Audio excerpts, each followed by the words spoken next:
Join Kids Hat family.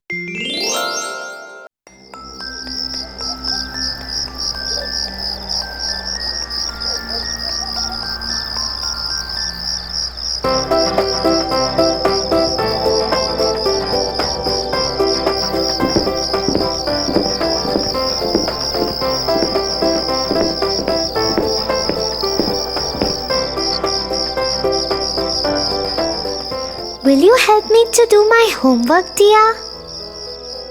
Tofu, it's dinner time and you haven't completed your homework yet? I hope you know that your teacher will be really angry. I will do it after this cartoon, Tia. But please help me so that I can finish it fast. You have been watching TV all day. You should get up and do your homework first. My hand has been hurting since morning. I'm giving it some rest. Also, dear sister, will you please get my bag and pencil box from the room? Excuses and more excuses. He should know his priorities right.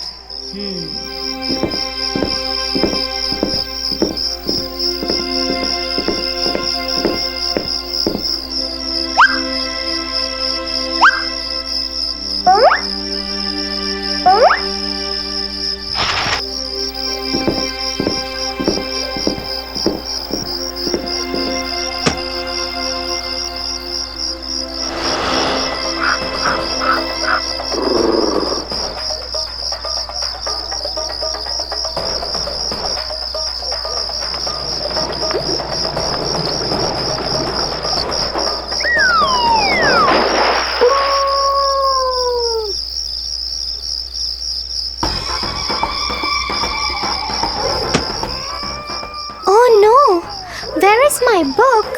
I can't find it here. Did I forget it in school? What will I tell my teacher in school? You should be more responsible, Tofu. You are a big boy now.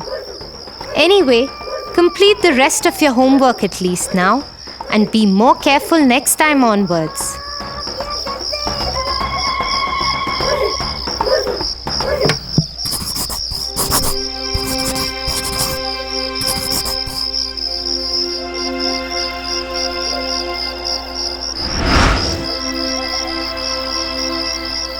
So, Tofu, let me tell you a story.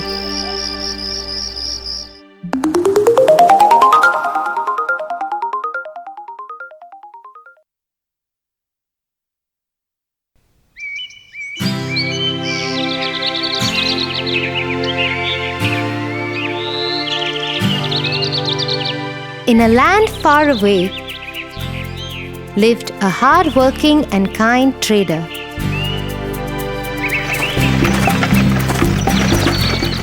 Mostly, he traded in salt.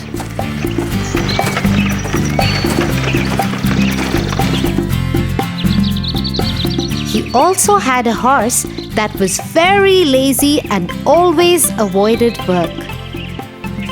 The trader used him to carry sacks of salt from one town to the other.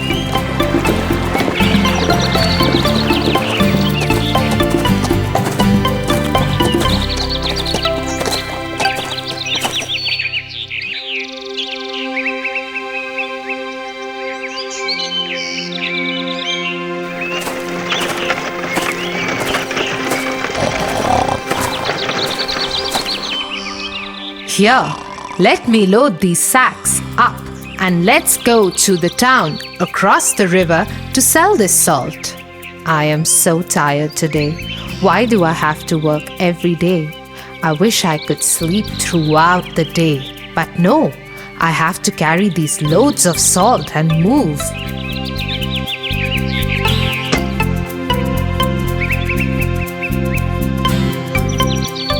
Come on, horse. Start walking. Cross that bridge. Until then, I'll pack some food for myself.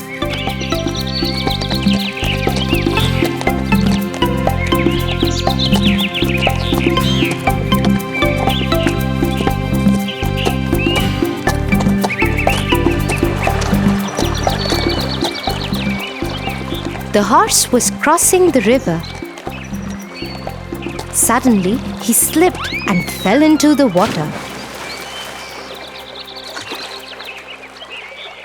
As he was carrying sacks of salt on his back, the salt got wet and dissolved in the water.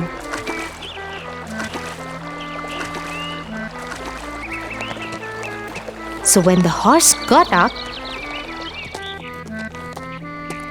the sacks on his back were lighter.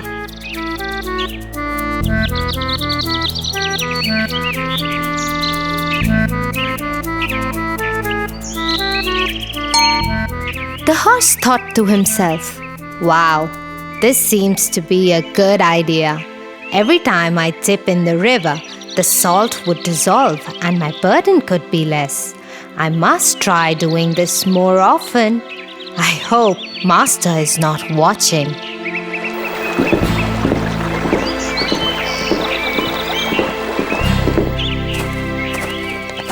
When the master reached the town to sell the salt, it weighed just half of what he loaded. Thinking it might be his miscalculation, he sold whatever salt was left and returned home with his horse.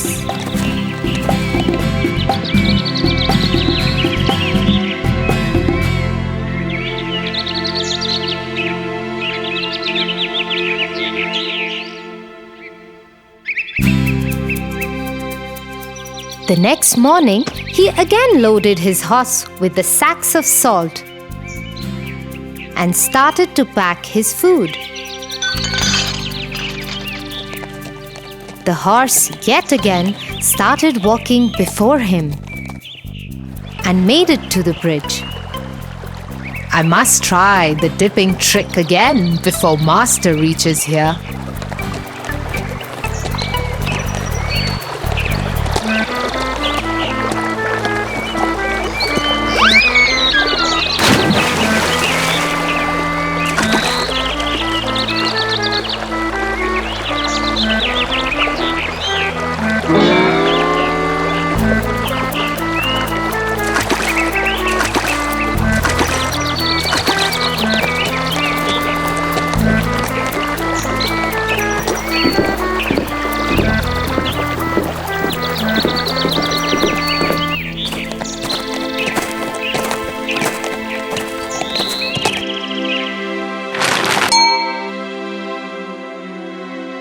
The trader got really confused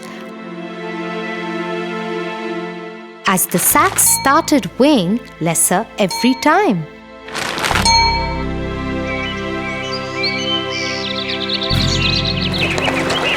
The horse purposely started slipping into the water every day so that the sacks became lighter.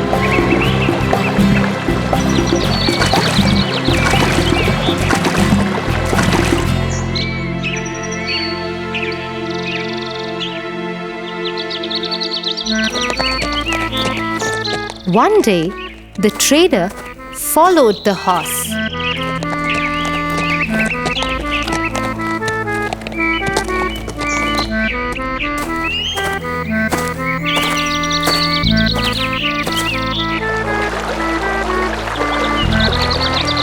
And hid in the bushes.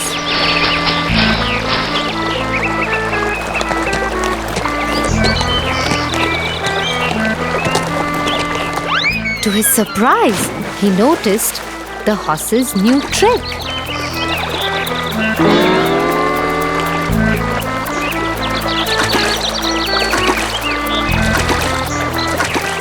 Oh, that's so cunning. I must teach this lazy horse a lesson soon. So the following day, instead of salt, the trader filled the sacks with cotton and tied him to the horse's back.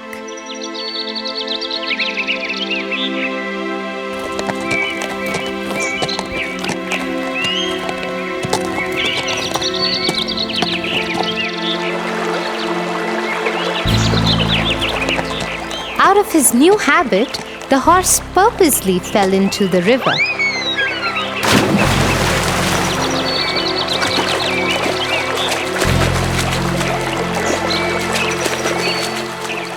Oh no, no! What is happening today? What is going wrong? How are these sacks getting heavier? Oh, my back hurts! What? This time, as the sacks were filled with cotton, it soaked water and became heavier. The horse dipped again and again in water, thinking to drain the salt off somehow, but all went in vain. He somehow managed to get up and cross the bridge.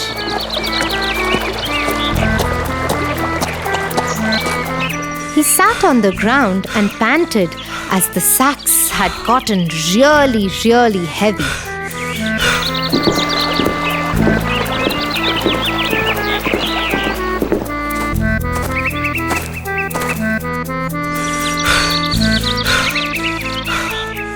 The trader laughed at him and said, Horse, I am your master. This is your work. I work very hard and worship my work. I don't make excuses or find tricks to fool others and avoid work. I must teach you to never repeat this and avoid your work. The horse learned his lesson and never tried to avoid his work again.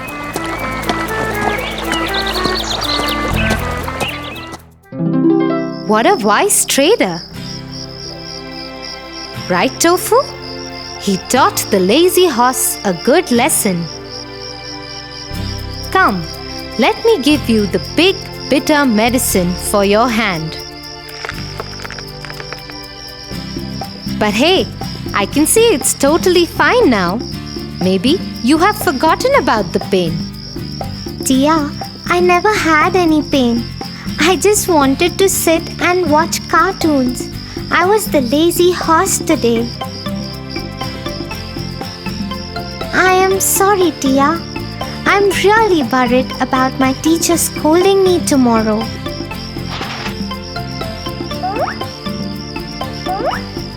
Here, take your books, Tofu. I also was the trader today. I just wanted you to learn a lesson. Now you should promise me that you will always do your work, and yes, I will help you with your homework. Oh, thank you, Tia. Please, let's finish my homework quickly. I don't want to be lazy at all. I will always finish all my work before doing anything else. I promise you that.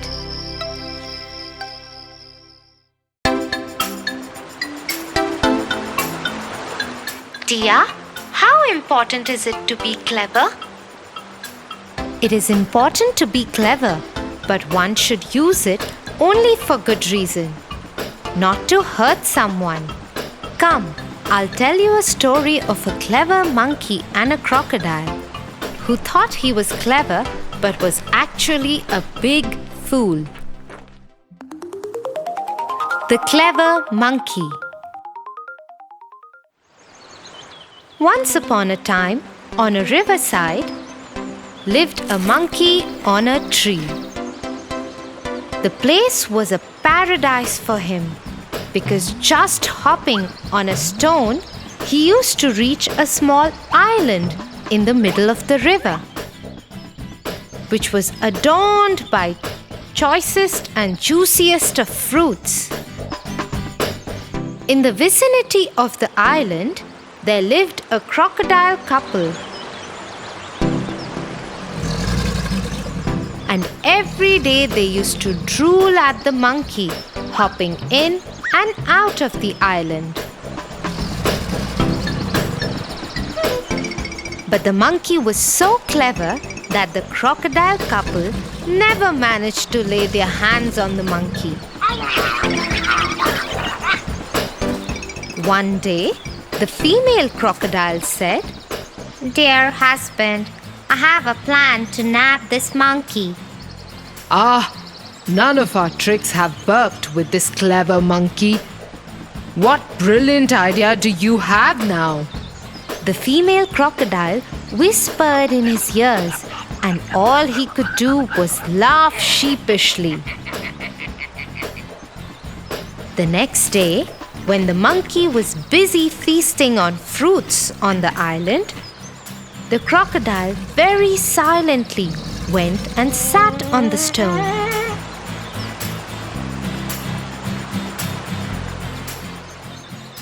When the monkey was done with eating, he was about to hop onto the stone when suddenly he realized that the stone is looking bigger than usual. He understood that it was a crocodile waiting for him. He called out to the crocodile, Is that you, Mr. Crocodile? No, it's not me." And the monkey thought, how dumb could the crocodile get? So he thought for a second and called out to the crocodile, Oh, you surely caught me this time. I'll make your job easier now.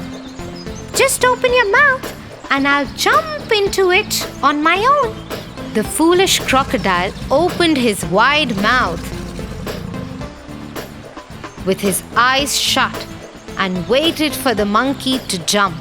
The clever monkey, who was watching the closed-eye crocodile, hopped on the head of the crocodile and crossed the river. You couldn't fool me this time either. By clear and clever thinking, the monkey managed to trick the foolish crocodile. Ha ha ha ha! The crocodile was indeed a fool who got tricked by the clever monkey. Yeah, Tofu, and the moral is that we must think before we do anything, like that clever monkey and not like that foolish crocodile. Tia and Tofu are going on a school trip while traveling in the bus. I am so excited, Tia. This is my first school camp.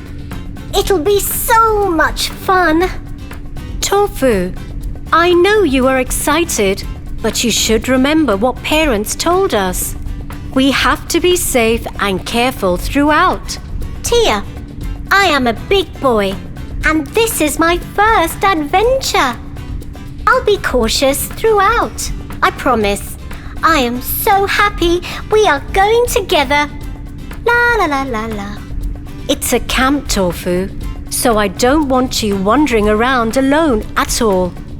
We'll have lots of fun, but we'll stick together and be like a team.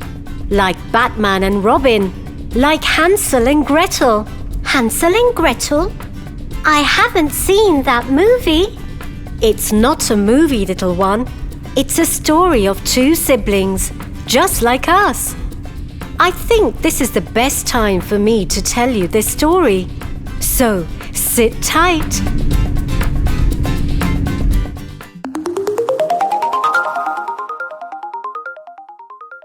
Hansel and Gretel. Once, a poor woodcutter had a son and a daughter named Hansel and Gretel. One day, they get an evil stepmother.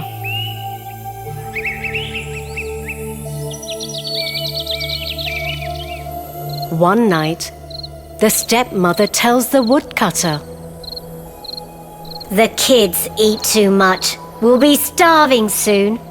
So let's leave the children in the forest and get rid of them. What are you saying? No! But the wife was very persistent, and she kept talking until he was convinced. Hansel overhears their conversation. So that night, Hansel goes out and collects shiny white stones.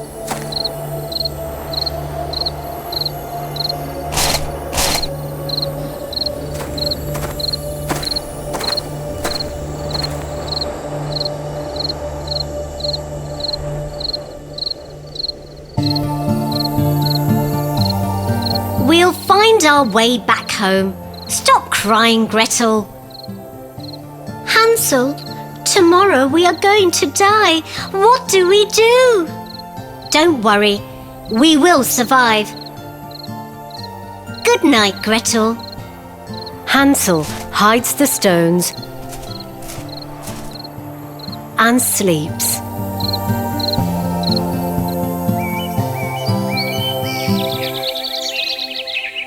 The next morning, the stepmother takes the kids to the forest.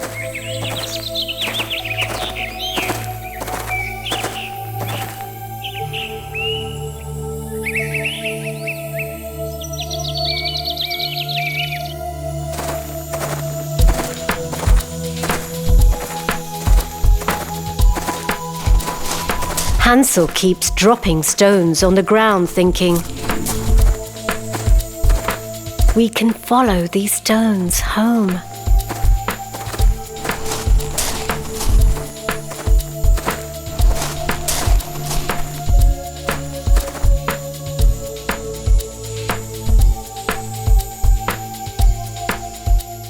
Children, wait by this big tree. Just sit quietly here, and I'll be back to get you. But she never comes back to get them. Let's wait for nightfall, Gretel. I dropped a trail of white stones all the way here. So, with the moonlight shining on them, we could get back home. I am so scared.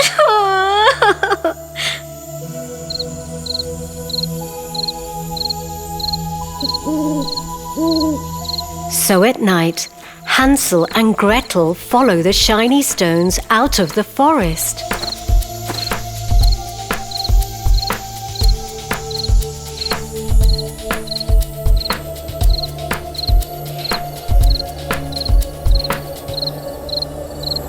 The stepmother was secretly angry.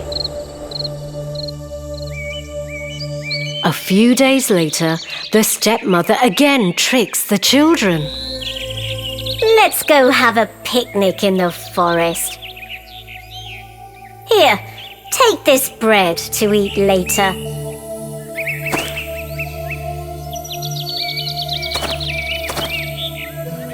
We'll go in the morning.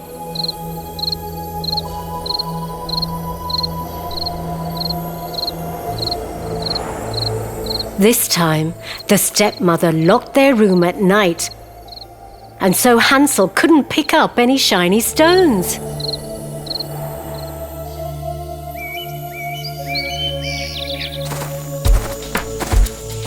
Next morning, on their way to the forest, Hansel crumbled his bread and left a trail of crumbs instead.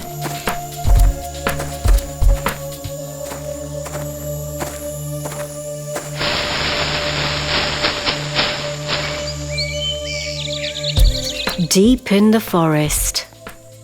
This looks like a good spot. You both can take a nap here while I go and cut some wood. Hansel and Gretel knew she wouldn't come back again.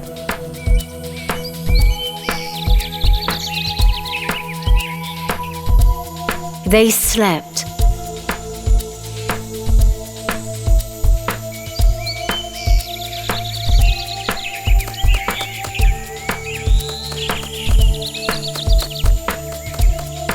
And waited for nightfall again.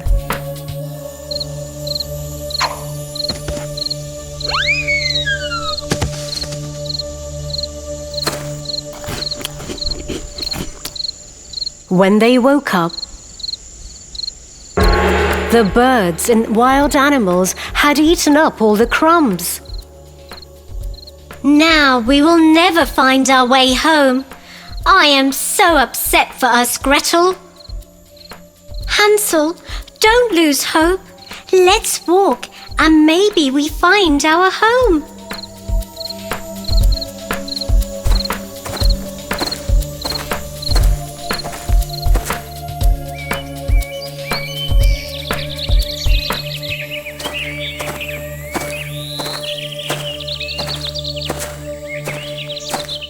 After walking the entire day, they find a small house.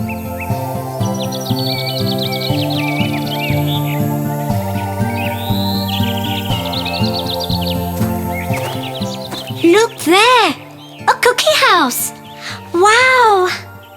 Oh, the house is made of chocolate with a roof of cake and sugar windows.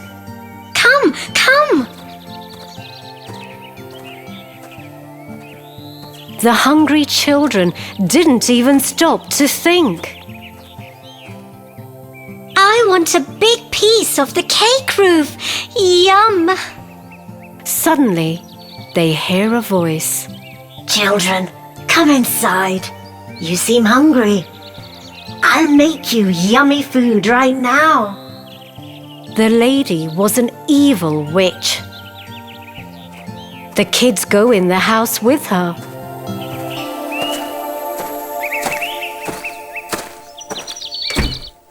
It's a trap. I like to eat kids. I made this house to lure you in. Now I'll fatten the boy up and make a tasty treat for myself. Her eyes were red. She had terrible eyesight, but a good sense of smell. She locks Hansel in a cellar. She makes Gretel do all the housework, all the chores. Hansel and Gretel cried and begged, but she had no mercy on them.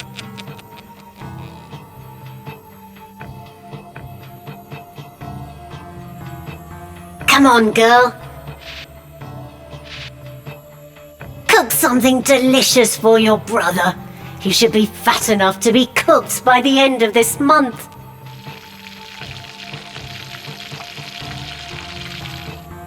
A week passed. Hansel ate delicious food, while Gretel was always hungry. Every morning, the old witch went to Hansel's cellar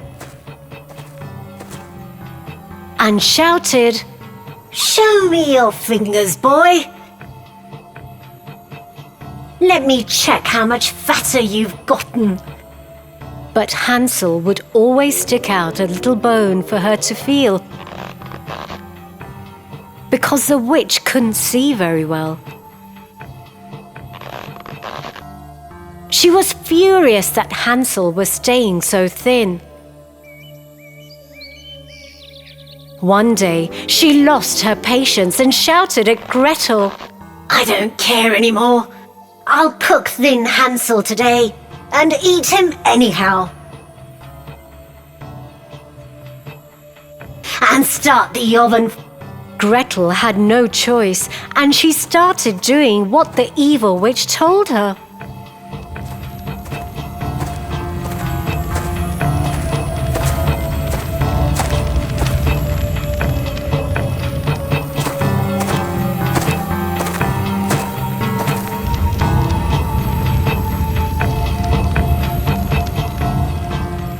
Now get in and see if the water is boiling enough. How can I get inside the oven? Please show me so that I can check the water. Stupid girl. What is wrong with you? It's so easy.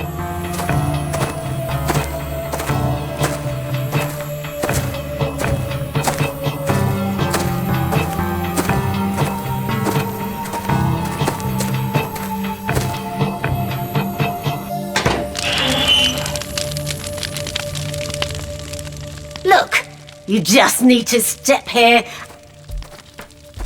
and... Gretel cleverly pushed the old woman in the oven and shut the door. The vicious witch burned to a crisp. Gretel rushed to the cellar and set Hansel free. Hansel, my dear brother, the witch is dead. Now let's run out of here and find our home. How happy they were.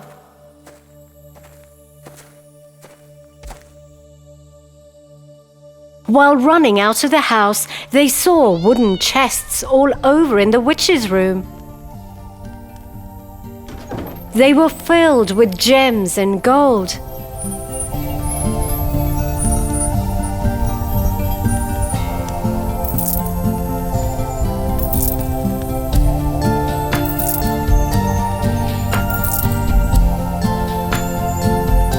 The children filled their pockets with as many gems as possible and left the house.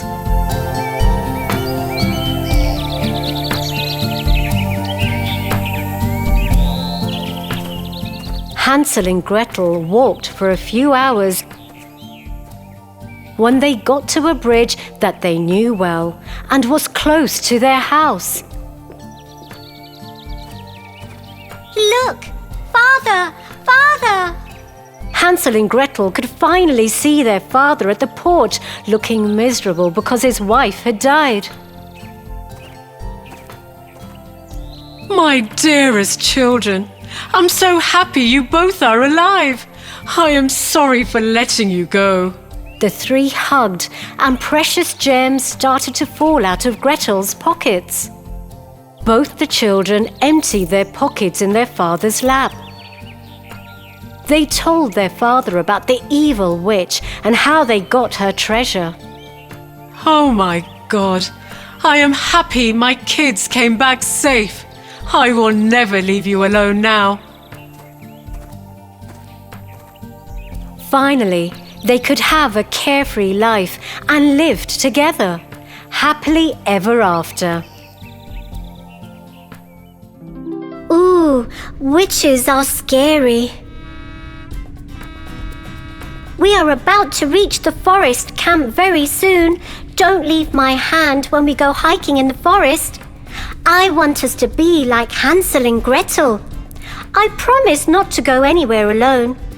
Does this forest have a cookie house or a witch, Tia? Tofu, it's just a story. Hansel and Gretel shared an adventure like a team. Don't worry about any witch. It's just a camp. I hope we find a cookie house like Hansel and Gretel. Cookie house, yum! That sounds wow! I am hungry now. Give me the chocolates from the bag, Tia, please.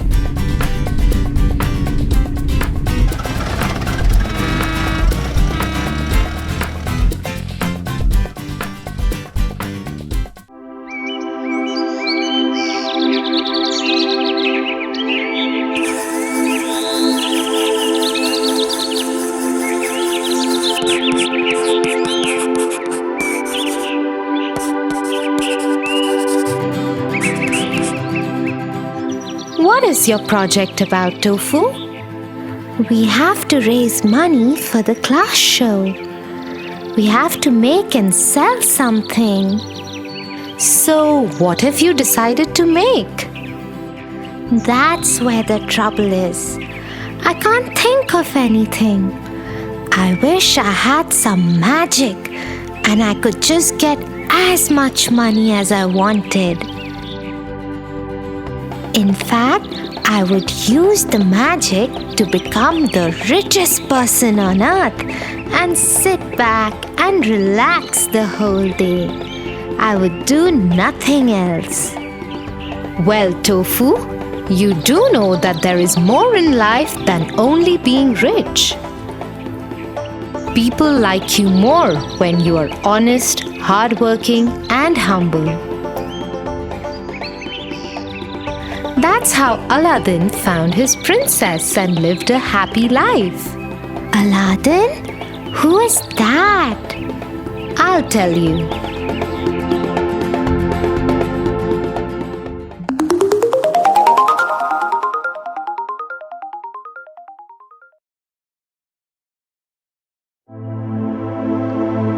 Once upon a time, there was a young boy named Aladdin. He lived with his mother and his pet monkey in a poor village of Arabia.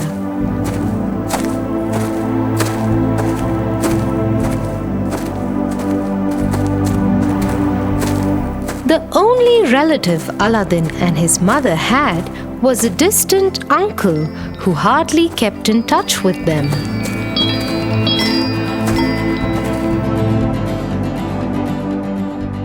One day, when Aladdin and his mother were finishing the daily chores, Aladdin's uncle showed up. Brother, what a pleasant surprise! How are you, sister? How is your son? We are both good, brother. It has been many years since you have visited us. Aladdin, this is your uncle. You saw him once when you were a little baby. Hello, uncle. Oh, what a young lad he has become. But I'm sorry to see the state of things you have to live in, sister. I have a proposition. Let me take Aladdin with me and I will find him some work. Once he has earned enough, he can come back to you.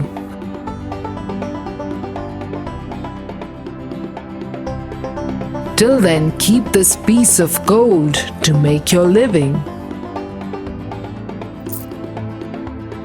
Oh, brother, that is a wonderful idea. It will do Aladdin good to learn some work with you.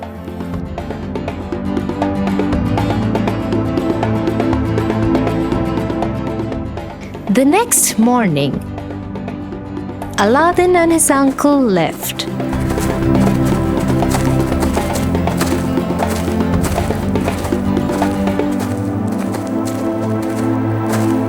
They walked through many villages and towns.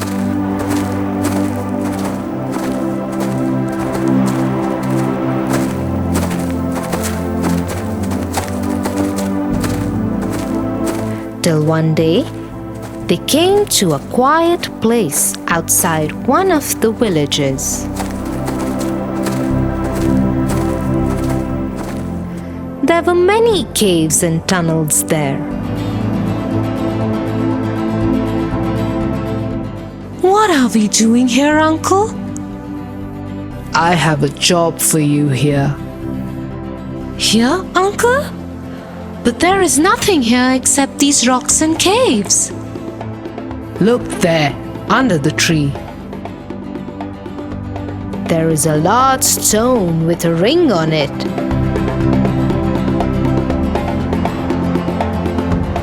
I want you to lift it. Okay, uncle, as you say.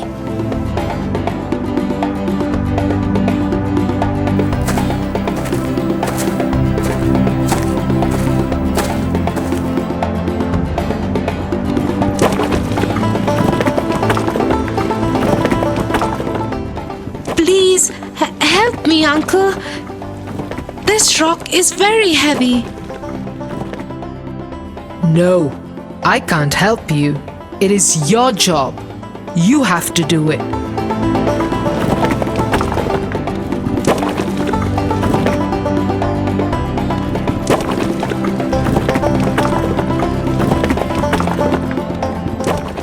It's opening. It's opening, uncle. I can see a narrow passage and some stairs leading further down.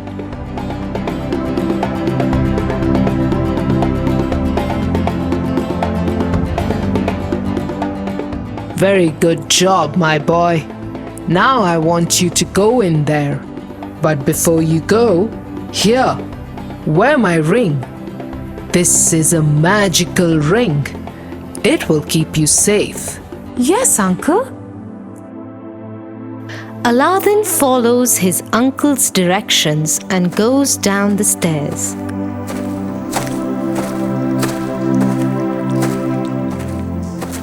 Once at the bottom, he sees that it is a large cave filled with many jewels and gold coins.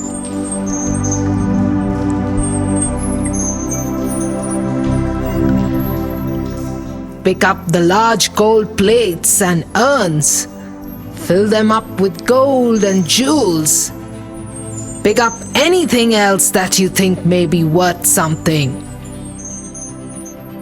Aladdin does as his uncle had told him.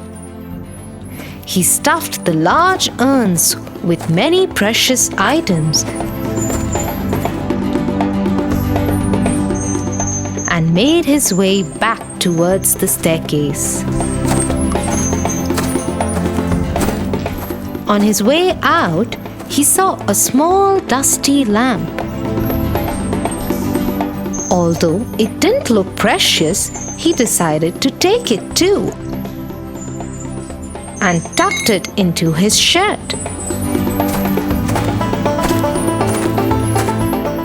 When Aladdin had reached the top of the staircase, he called out to his uncle for help. Here, uncle. Please take these urns and then pull me up too. I cannot get out by myself. The opening is too far for me. Yes, yes. Give me the urns. Okay, uncle. Now pull me out. Pull you out so that you can go and tell everyone where the treasure is? Huh, never. I brought you along because this is a cursed cave. Only a small boy can go in and out of it. I have what I wanted. I don't have to come back for more for a long time.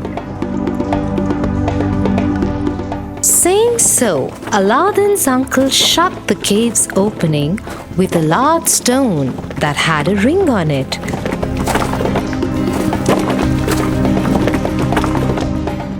Leaving Aladdin behind in the cave. Aladdin was shocked, but he stayed patient.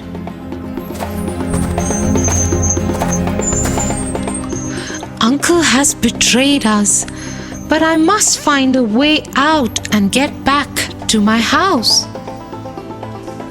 Dear God, show me a way out of here, please. Aladdin joined his hands and bowed his head to pray.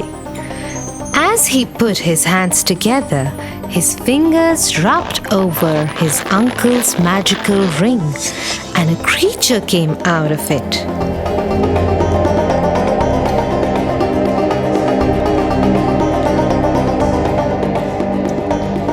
Yes, Master. You called me. Who are you? I am the slave of this ring and whoever wears it. I must obey any one command of the master of the ring, and then the ring will be destroyed, freeing me.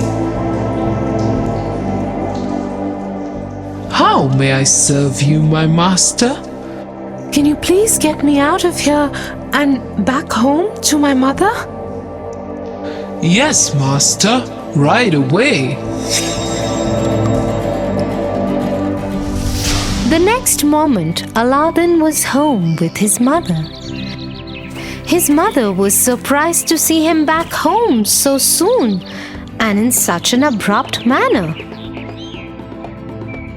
"My son, you have returned so soon. Where is your uncle? Have you already earned so much money?" Uncle cheated on us, Mother. I will tell you everything, but first give me something to eat. I haven't eaten anything since yesterday. Aladdin's mother served him the remainder of food as he told her what had happened and how his uncle had tricked and abandoned him. "I can't believe my own brother would do this to us, son. I am glad you're home safe now. But the gold coin your uncle gave me has run out, and we have nothing to eat now." Don't worry, Mother. I have this lamp. I will go into the market and sell it tomorrow. Let us sleep for now. Relieved that they were together, Aladdin and his mother slept peacefully that night. The next morning, Aladdin asked his mother for the lamp. Mother, I'm very hungry. Give me the lamp. I will go and sell it so we may have some bread. Here, son, take the lamp, but clean it nicely and polish it before you go to the market. A shiny lamp will fetch you more money. Yes, Mother.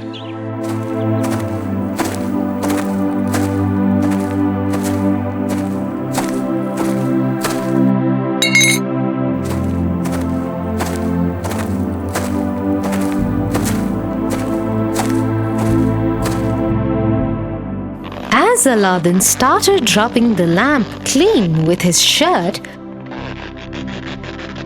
a magical creature appeared from it.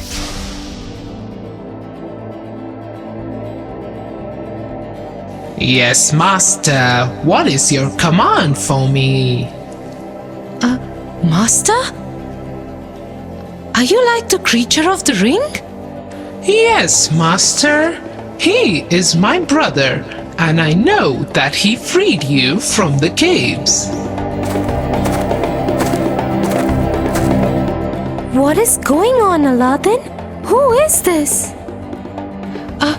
Don't worry, Mother. This is a magical creature of the lamp. He will grant us anything we wish for. Call me Genie, my master. Very well, Genie. Please get us something to eat. We are very hungry. As soon as Aladdin had said it, several silver plates appeared with a variety of food in them.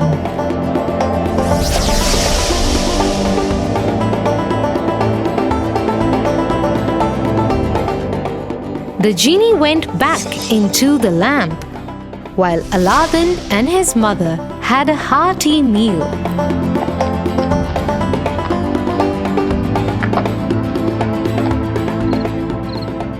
When it was evening, they were hungry again. It's time for dinner. What shall we do? Should I call the genie again? No. Look, he has left us with these silver plates. Go and sell them in the market.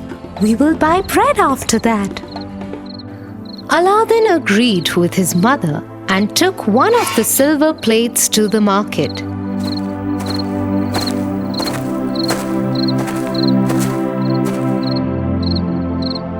He saw a Turkish trader and decided to strike a deal with him. But Aladdin didn't know the value of his silver tray or how to do business.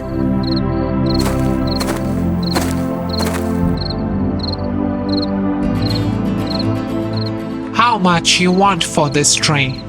Please give me whatever you think is fit. I trust you. Okay, take 1 gold coin. Okay, thank you.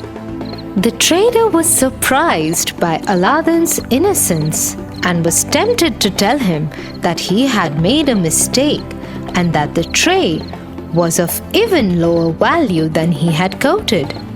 But instead, he let him go.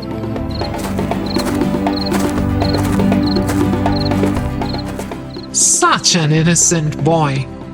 He didn't even bother to find out the actual value of the plate. Just trusted me blindly. Perhaps I should have given him the fair value. Haha, anyways. With the gold coin he had got, Aladdin bought food and other necessary supplies for his home. But within a few days, they ran out of all the supplies. So Aladdin went back to the Turkish trader and sold him another plate. This time, the trader gave him 2 gold coins. Again, Aladdin bought food and supplies for his home. This went on for many days till Aladdin ran out of all the silver plates.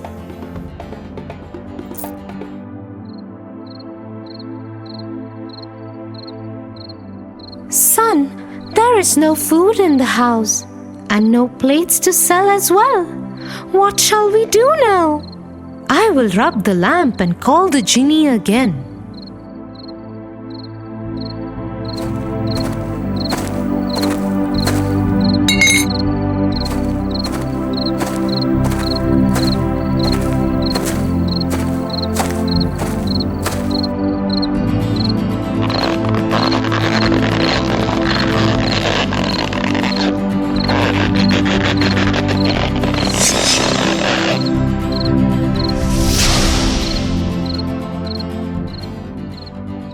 Yes, master. How can I help you today? There is no food in the house. Can you get us some food? Yes, of course, master. Once again, the genie brought them food on many silver plates.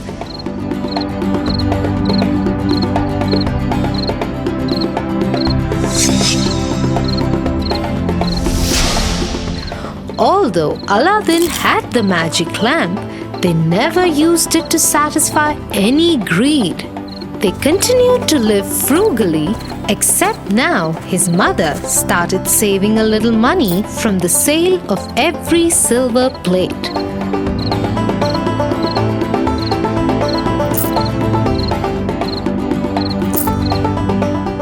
Like this, in a few years, they had enough money to live a decent life. Aladdin even became a merchant and almost never used the lamp again. One day, he was returning from work. He happened to see the princess as her procession passed from the street.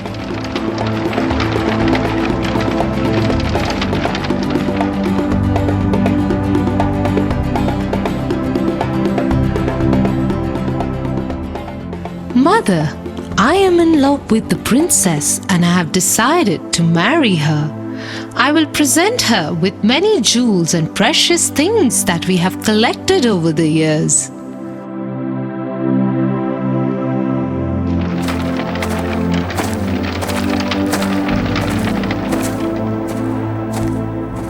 Aladdin went to the king and asked for his daughter's hand in marriage. The king saw the honesty in Aladdin's nature and agreed. Aladdin married the princess and showered her with all the riches he had. The news of the happy couple spread across the land till it reached his uncle. So, Aladdin got out and betrayed me, huh? He found a magic lamp and didn't tell me. I shall kill him with my own hands and get the lamp from him. One day, when Aladdin was away at work, his uncle went to his home and stole the magic lamp.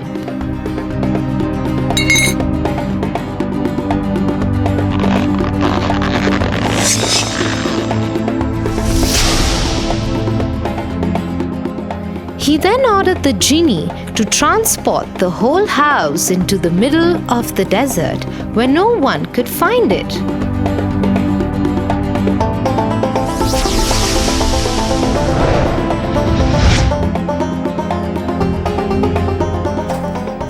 What have you done?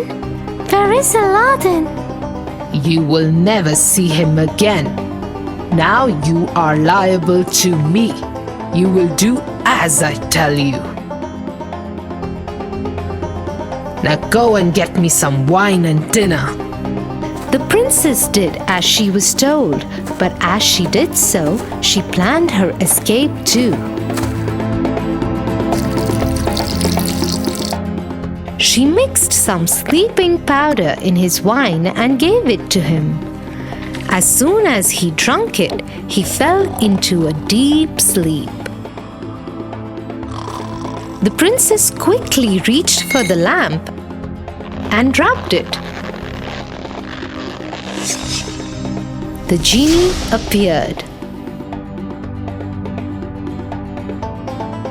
Yes, mistress. How may I serve you?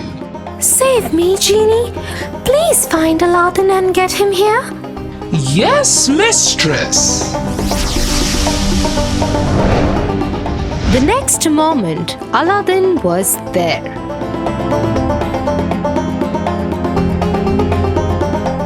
He saw his uncle sleeping and the genie present.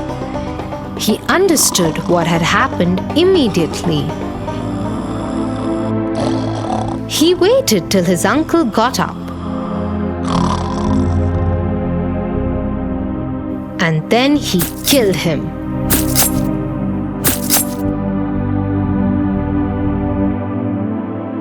He then told the genie to take them back home. The genie did as told.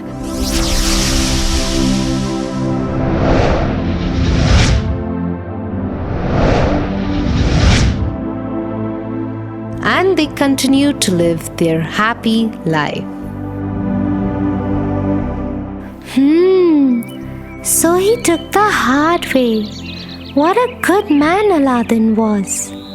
Yes, he was.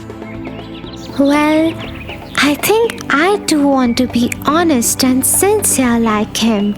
I am never going to look for shortcuts or be lazy again, Tia. I promise.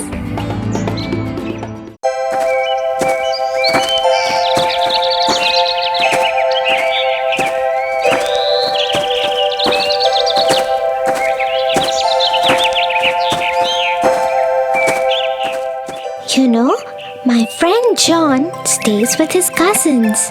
Yesterday, he came late to the class and the teacher scolded him a lot.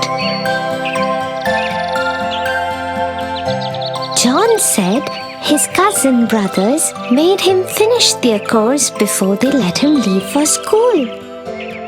He said they always trouble him and make him do a lot of housework. Oh no, he must feel really bad. John is a very nice boy.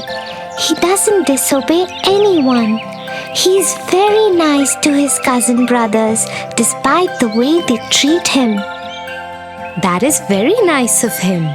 We should always forgive people for their mistakes. Have you heard the story of Cinderella?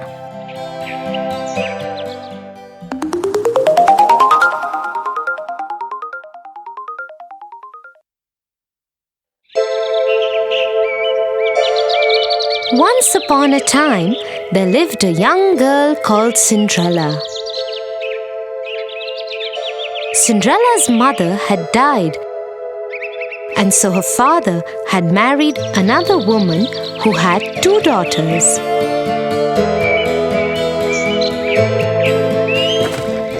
One day, Cinderella's father went to work and never returned.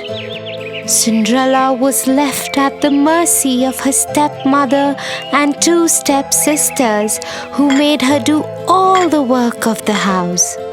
Cinderella, it's morning already. Where is our breakfast?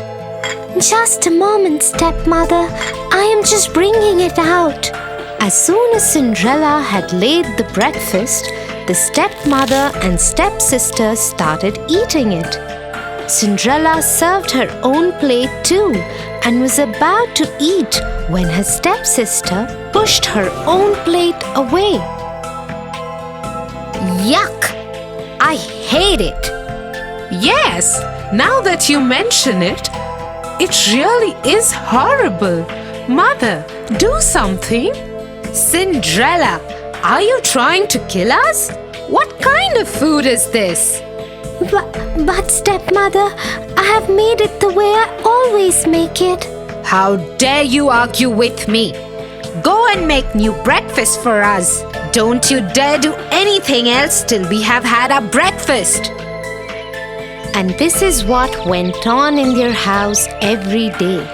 The stepmother and stepsisters troubled Cinderella without any reason. But Cinderella loved them still and never ever complained.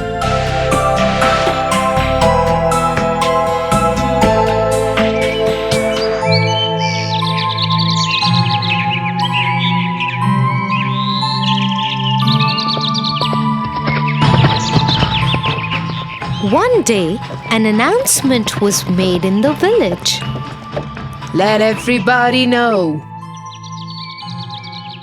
There will be a royal ball at the palace tomorrow night, and the king's son, Prince Charming, will marry a maiden from amongst the guests. Everybody from the village is invited. The whole village was excited. Even Cinderella's stepmother and stepsisters couldn't stop talking about it in the house. And that is how Cinderella found out about the ball. The royal ball! Prince Charming! The whole village is invited. I will finish my work quickly so we can all go together. Won't it be just wonderful? You! Who said anything about you going? You will stay here and polish our shoes till you can see your face in them.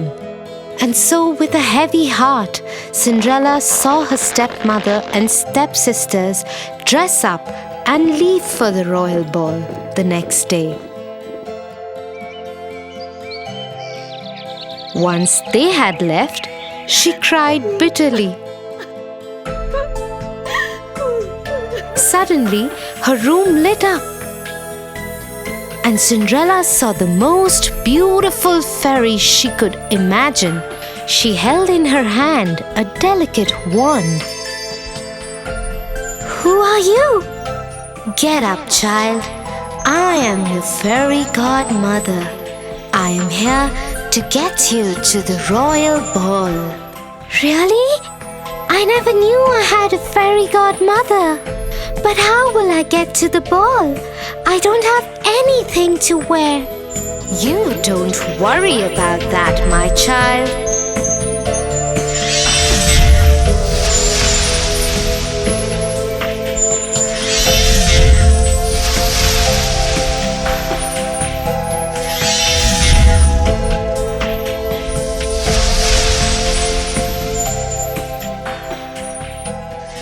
And so, in just a few minutes, Cinderella was ready for the royal ball.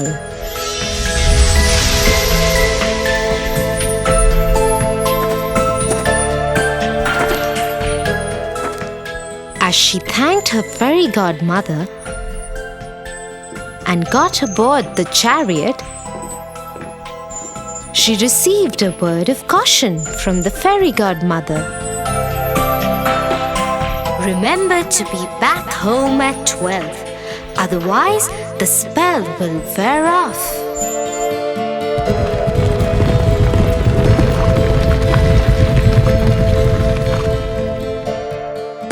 Soon Cinderella arrived at the palace. As she entered the great ballroom, everyone turned to look who this beautiful maiden was. Nobody could recognize her.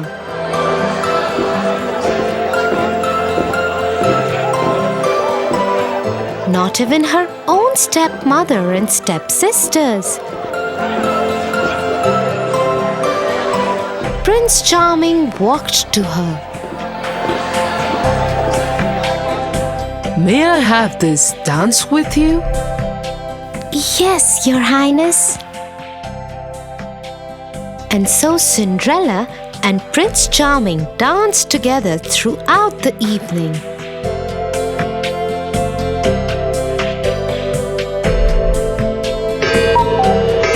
Till Cinderella heard the clock strike. Fairy godmother's words came back to her. She needed to get out of there before the clock struck 12. Without saying a word, she tore away from the prince's grasp and ran out of the palace. The prince ran after her. "Wait, wait! What is wrong? Why are you running? I don't even know your name." But Cinderella dared not wait or even look back. Her beautiful gown was already turning into rags again. Her hair was coming loose from the perfect bun that the fairy godmother had made for her. She didn't even stop when one of the glass slippers came off her foot and fell in the palace driveway. She ran out of the palace gates and vanished into the darkness on a path that led to her home. Once home, she went back to polishing the shoes that had been given to her and decided never to speak to anyone about the ball.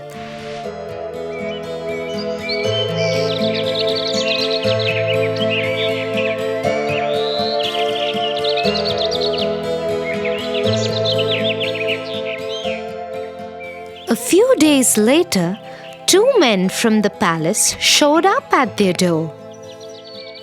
The lady that Prince Charming fell in love with left behind her glass slipper at the royal ball.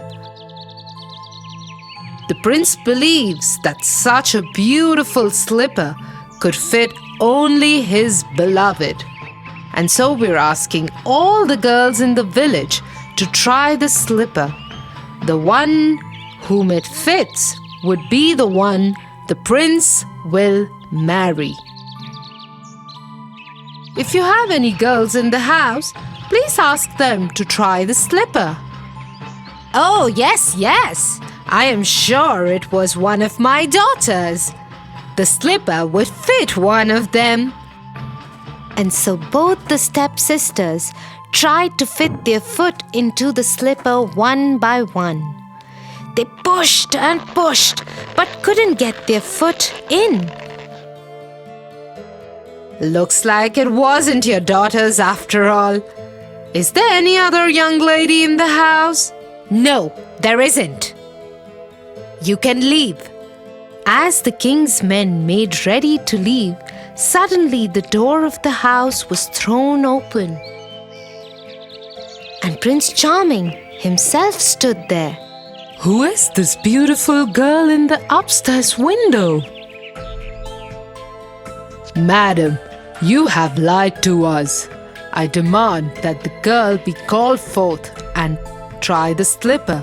Yes, but she is only a servant girl. Nevertheless, Cinderella, come down here at once. Yes, stepmother.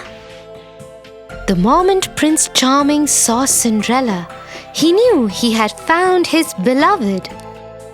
He took the slipper from the king's man and slipped it onto her foot himself. The slipper fit perfectly in a moment. Cinderella was once again transformed into the beautiful maiden from the night of the ball. Prince Charming took her to the palace with him.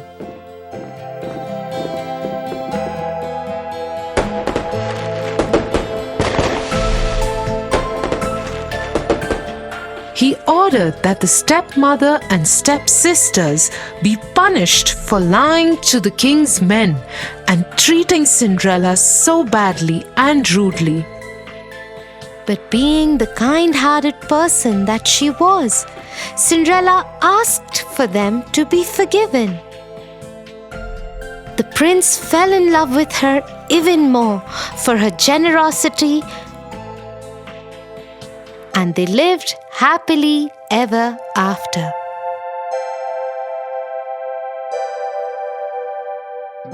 Wow, Tia, how wonderful is it to forgive people?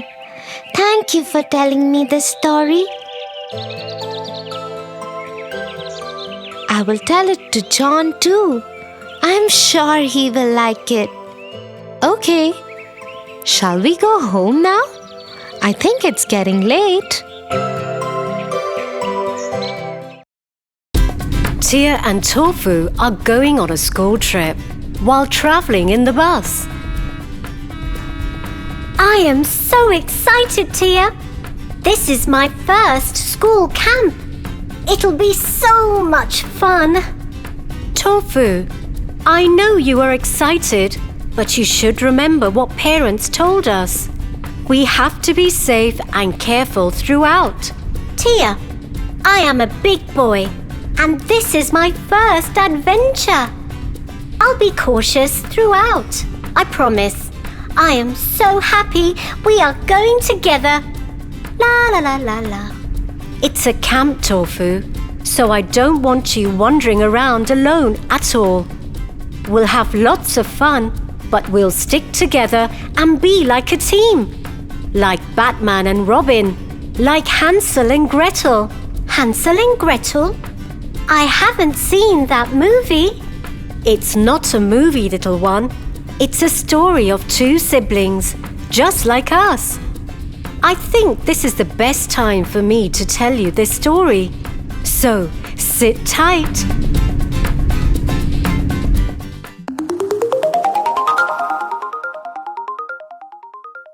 Hansel and Gretel.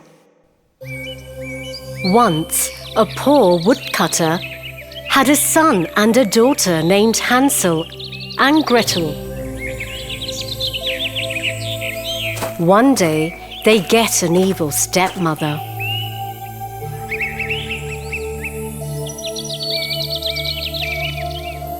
One night, the stepmother tells the woodcutter, The kids eat too much. We'll be starving soon. So let's leave the children in the forest and get rid of them.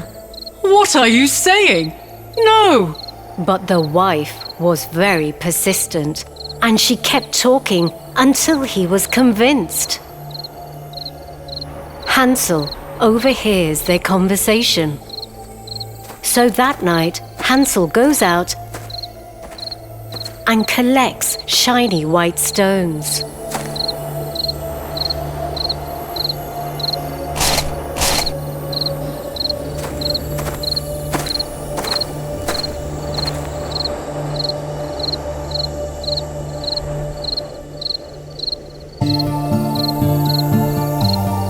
We'll find our way back home. Stop crying, Gretel. Hansel, tomorrow we are going to die. What do we do? Don't worry, we will survive. Good night, Gretel. Hansel hides the stones and sleeps.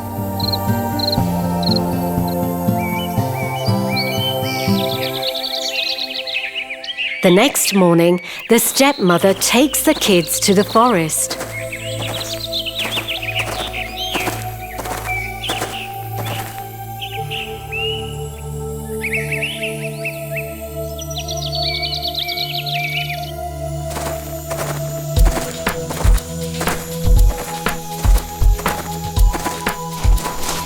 Hansel keeps dropping stones on the ground, thinking, we can follow these stones home.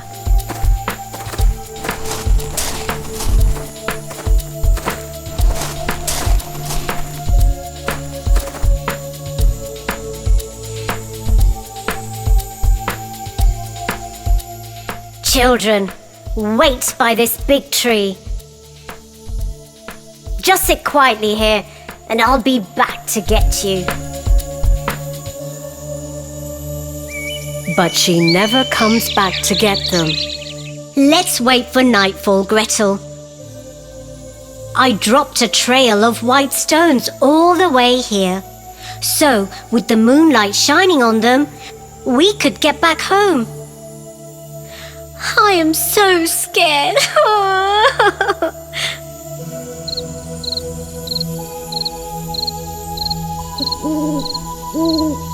So at night, Hansel and Gretel follow the shiny stones out of the forest.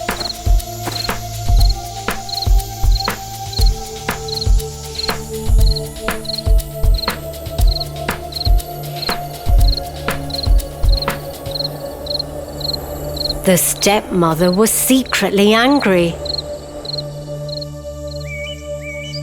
A few days later, the stepmother again tricks the children.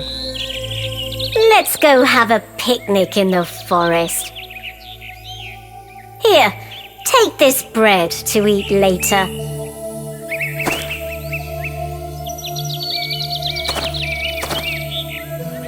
We'll go in the morning.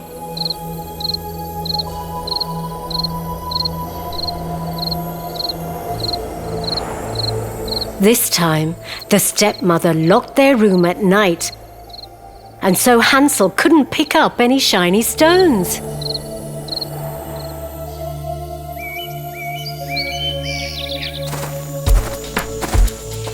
Next morning, on their way to the forest, Hansel crumbled his bread and left a trail of crumbs instead.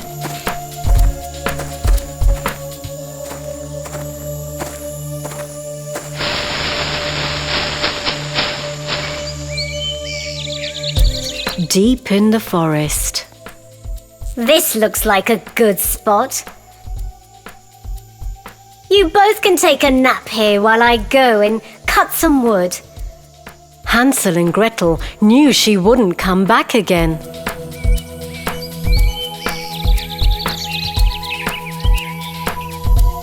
They slept.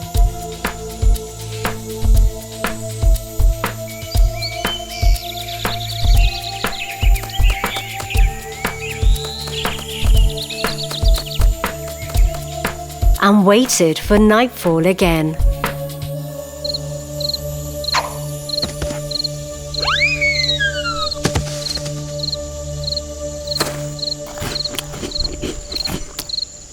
When they woke up, the birds and wild animals had eaten up all the crumbs. Now we will never find our way home. I am so upset for us, Gretel. Hansel, don't lose hope. Let's walk and maybe we find our home.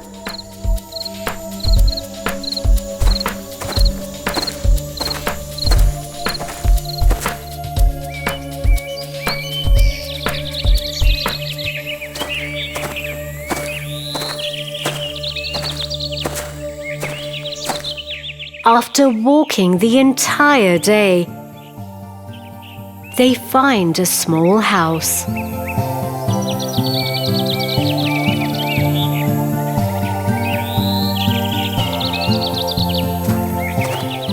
Look there! A cookie house! Wow! Oh, the house is made of chocolate with a roof of cake and sugar windows. Come, come! The hungry children didn't even stop to think. I want a big piece of the cake roof. Yum! Suddenly, they hear a voice. Children, come inside. You seem hungry. I'll make you yummy food right now. The lady was an evil witch. The kids go in the house with her.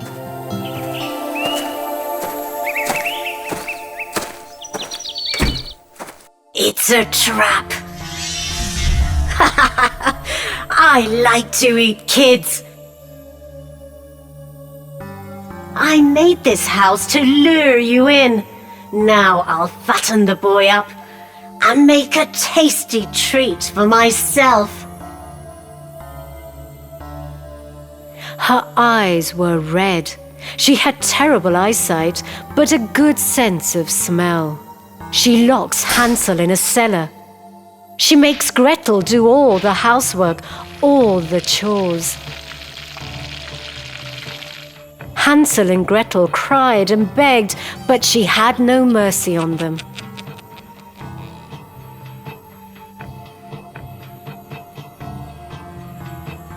Come on, girl. Cook something delicious for your brother.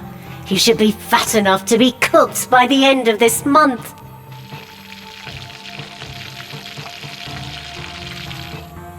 A week passed. Hansel ate delicious food, while Gretel was always hungry. Every morning, the old witch went to Hansel's cellar and shouted, Show me your fingers, boy. Let me check how much fatter you've gotten. but Hansel would always stick out a little bone for her to feel, because the witch couldn't see very well. She was furious that Hansel was staying so thin. One day, she lost her patience and shouted at Gretel, I don't care anymore. I'll cook thin Hansel today and eat him anyhow. And start the oven. Gretel had no choice, and she started doing what the evil witch told her.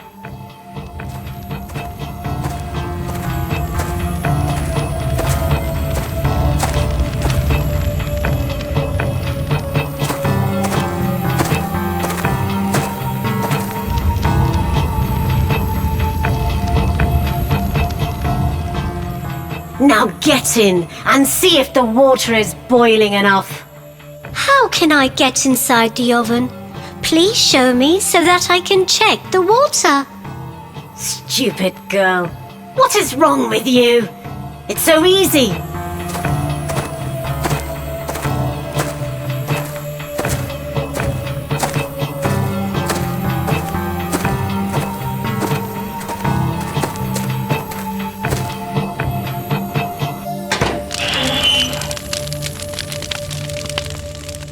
Look, you just need to step here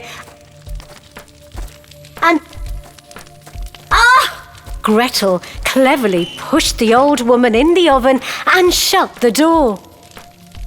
The vicious witch burned to a crisp. Gretel rushed to the cellar and set Hansel free. Hansel, my dear brother, the witch is dead. Now let's run out of here and find our home. How happy they were!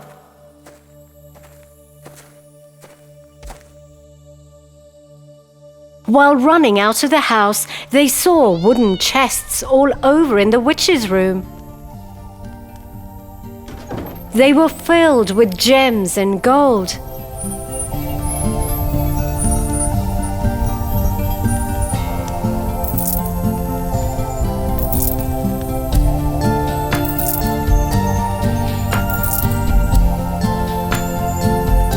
The children filled their pockets with as many gems as possible and left the house.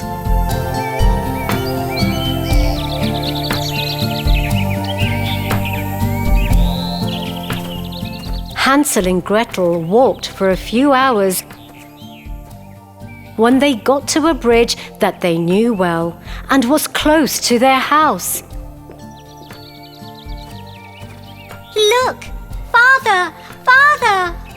Hansel and Gretel could finally see their father at the porch, looking miserable because his wife had died. My dearest children, I'm so happy you both are alive. I am sorry for letting you go. The three hugged, and precious gems started to fall out of Gretel's pockets. Both the children emptied their pockets in their father's lap. They told their father about the evil witch and how they got her treasure. Oh my God, I am happy my kids came back safe. I will never leave you alone now. Finally, they could have a carefree life and lived together, happily ever after. Ooh, witches are scary. We are about to reach the forest camp very soon. Don't leave my hand when we go hiking in the forest. I want us to be like Hansel and Gretel. I promise not to go anywhere alone. Does this forest have a cookie house or a witch, Tia? Tofu, it's just a story. Hansel and Gretel shared an adventure like a team. Don't worry about any witch. It's just a camp. I hope we find a cookie house like Hansel and Gretel. Cookie house, yum! That sounds wow! I am hungry now. Give me the chocolates from the bag, Tia, please.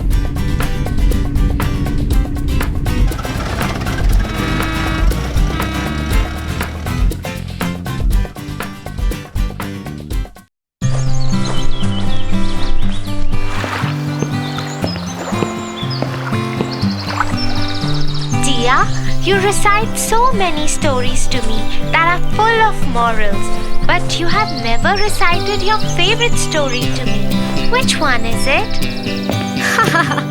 Tofu, that's true. I haven't yet recited my favorite story to you. Would you want to listen to one of my favorite stories? Yeah. Jack and the Beanstalk. Once upon a time, there lived a widow with her only son, named Jack. Their times were really hard, and they were living in poverty for long. Jack was too young to work and earn money. All their house furniture and other belongings were sold off to carry on with their basic daily needs. Until at last they were left with a cow, who used to give milk every day, and that they used to sell off in the market to buy bread. One day, the poor old cow didn't give any milk. That's when Jack suggested his mother, I think we should sell off this cow and get a good return in bargain. So Jack left to sell off the cow in the market. On the way, he met a butcher. Oh, where are you going, Jack? I'm going to the market to sell off this cow for a good bargain. Oh, why take the trouble to go that far? I have a very good deal for you. He took out 5 strange-looking beans from his pocket and handed them to Jack. Jack looked little hazed as to what kind of good bargain it is. Oh my God! They are so beautiful. What do you call these? Beans, magical beans. If you plant them overnight, by the next morning, they will grow up and reach the sky. Wow! Mother would be so happy to see them. Thank you, Mr. Butcher. And off went Jack happily to his mother and showed her the magical beans. But to his disappointment, she only got angry at him and shouted, Off you go to bed right away. She threw the beans outside the kitchen window and into the backyard and went off to her bed, crying and weeping. The next morning, when Jack woke up, he saw outside his window, and to his surprise, he saw a great beanstalk reaching up to the sky. Oh my God! This beanstalk is so huge! I need to climb this up to see where it leads to. He climbed up and up and up till his home looked a mere spot on the ground. At last, the stalk ended and Jack found himself in a completely different place. But suddenly, a beautiful lady appeared and said, Hello, Jack. You don't know me, but I know you and everything about you. The castle you see there belongs to a giant who stole all your father's money and killed him. Your mother had kept this secret from you to protect you. He owes you, Jack. The lady disappeared in thin air. Jack kept standing there and thinking. He surely owes me and my family. Far away, where the road ended, he could see a huge castle. He went up to the castle and knocked on the huge door. A giant woman opened the door. She looked scary and howled at Jack. What do you want? If you please, ma'am, would you kindly give me some breakfast? I haven't eaten anything since yesterday. The giant woman, though looked cruel and ugly, had a kind heart and offered Jack a huge plate of English breakfast, but warned him. You must finish quickly before my giant husband comes back and eats you. Then suddenly there was a huge knock on the door, and the wife picked up Jack and hid him in a huge empty kettle. As the door opened, the giant entered and roared. Fee, fee, fo, fum. I smell the blood of an Englishman. Be he alive or be he dead, I'll grind his bones to make my bread. Nonsense! You're mistaken. It's the ox hide you smell. So he sat down at the table and ate the ox that his wife had served him as breakfast. After he finished, he asked his wife, Get me my money bags. He started counting his money, but he was so sleepy that he slept on the table. The whole room was roaring with his snore. Jack, taking an opportunity of this time, got out of the kettle, picked up the money bags and ran towards the door. Before the giant woke up, he climbed down the beanstalk and to his cottage and did not look back even once. He took a sigh of relief and ran to his mother. Mother, look what I got. We are rich now. The mother and the son lived quite comfortably. Till one afternoon, when his mother was away, he decided to go up to the giant's castle and see what was happening there. So he climbed up the beanstalk and reached the castle. There, standing at the door, he saw the giant's wife again. But she didn't recognize him because he was dressed impeccably this time. If you please, ma'am, He said, will you give me some breakfast? Run away, you little boy. Last time a boy came, he stole my husband's money bags. But since she was kind-hearted, she offered Jack breakfast. At that very moment, the giant knocked on the door and quickly she hid Jack in the oven. The giant entered and roared. Fee, fee, fo, fum. I smell the blood of an Englishman. Be he alive or be he dead, I'll grind his bones to make my bread. But the giant's wife once again assured him that he is mistaken and offered him his huge breakfast to eat. After eating his food, he asked his wife, Get me my golden hen.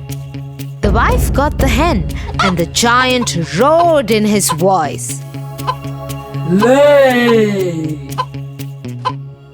That very moment, the hen laid a golden egg, and Jack was left amazed with what he saw. No sooner he saw the giant slipping into his deep sleep, And once again he came out of the oven, picked up the hen, and ran for the door. In the meanwhile, the hen began to cackle. The voice made the giant move a little, but he kept sleeping. Jack climbed down the stalk and went straight to his mother and gave her the golden hen. The mother and the boy were so rich that they had money greater than even what they could spend. One day, he was sitting idle. The thought of the beanstalk crossed his mind again, and he decided to climb it. No sooner he was at the castle, but this time he decided not to be seen and climbed the kitchen wall of the castle and hid himself in the oven. In came the giant, roaring louder than ever. Fee, fee, fo, fum! I smell the blood of an Englishman. Be he alive or be he dead, I'll grind his bones to make my bread. But the giantess was quite sure that she had seen no little boy that morning, and after grumbling a great deal, the giant sat down for breakfast.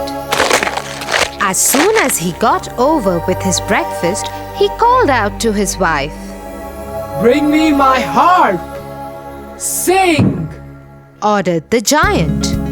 Soon the harp started singing the most beautiful sounds ever heard, and no sooner the giant fell off into his deep sleep. Jack, who was waiting for this moment, got out of the oven and climbed the table to grab the harp. But as soon as he started running off with it, the harp started shouting, "Master! Master!" The giant woke up just in time to catch the sight of Jack running out of the kitchen door. With a fearful roar, he saw Jack running with the harp and dashed after him. Little Jack ran as fast as he could, while holding the harp tightly in his hands. The giant, taking terribly long strides, gained on Jack, and he would have been caught if Giant had not slipped over a boulder. Before he could pick himself up, Jack began to climb down the beanstalk, and when the giant arrived at the edge, he was nearly halfway to the cottage. The giant began to climb down too, but as soon as Jack saw him coming, he called out, Mother, bring an axe. The widow hurried out with the chopper. Jack had no sooner reached the ground than he cut the beanstalk right in two. Down came the giant with a terrible crash, and that, you may be sure, was the end of him. But the mother had a very important advice for Jack. Jack, what the giant did to your father was bad, but you should not have been so greedy. He reaped what he sowed, but greed is also a bad deed. Jack agreed to his mother and promised to never be greedy again, and they lived happily ever after. Wow, Tia, that was such an adventurous story. Yeah, Tofu, and do you know why it was my favorite story? No, tell me. The story was about a brave boy who wanted to fight against poverty, and in a way, he got a chance to take revenge of his father too. But in the process, he forgot that harming the giant again and again was not ethical, and stealing from the giant's house was also against his morals. Oh, that's quite a heavy thought for my little brain. Ha ha ha! Let's go. We are late for dinner. Mom must be waiting.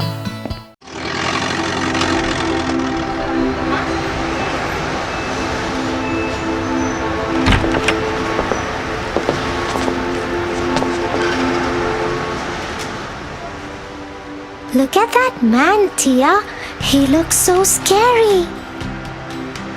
I wouldn't want to be around him. That is not a nice thing to say, Tofu. Just because he scares you doesn't mean he's not kind and caring. Let me tell you a story of the Beauty and the Beast.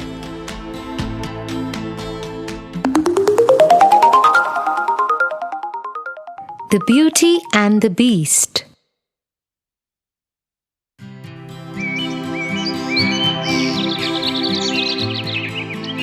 Belle lived in a village with her father Morris, who was an inventor.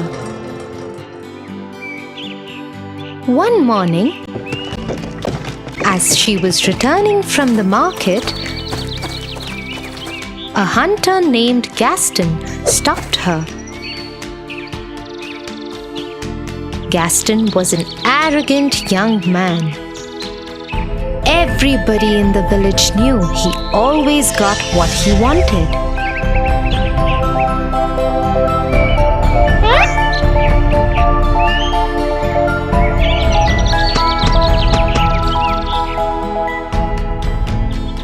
But no one ever dared stand up against him because his father was the village head. The only person who paid no attention to Gaston was Belle. But Gaston was obsessed with her and wanted to marry her. Belle, let me walk you home. Oh, Gaston, no, thank you. I can go home myself. I insist. I have to talk to your father about something important too. Belle continued walking, ignoring Gaston, who started walking with her.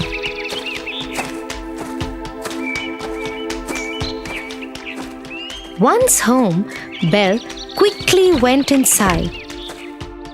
Morris, come out. I have to talk to you. What is it? It is your lucky day. I am going to marry Belle. You have lost your mind. Go away, Gaston. Belle is never going to marry you.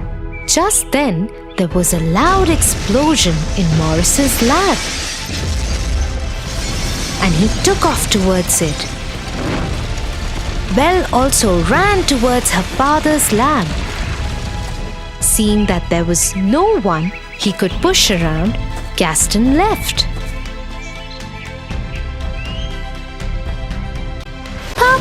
Papa, are you all right? I have done it, Belle. My experiment was successful. I am leaving for the fair in the nearby village immediately. You will see, my child. People are going to love this. And so Morris leapt on his horse Philip and rode off.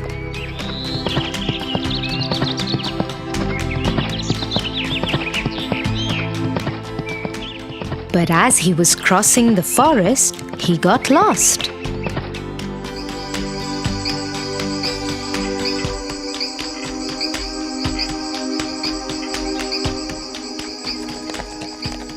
After a few hours, Philip and he landed in front of a huge, lonely castle.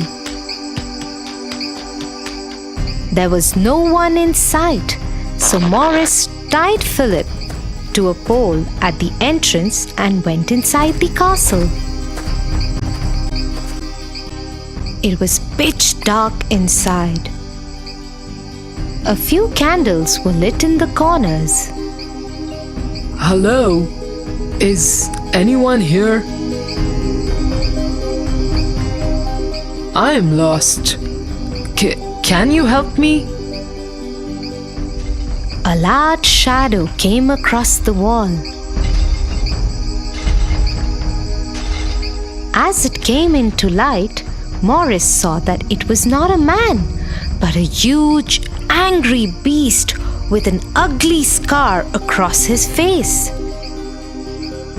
How dare you enter my castle? You need help? I will help you.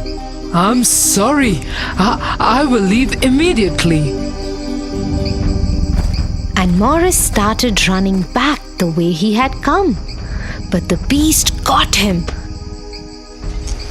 and started dragging him. He took him down the staircase and locked him in the dungeon. Please, please let me go. Please let me go. You will stay here forever. This dungeon is your world now.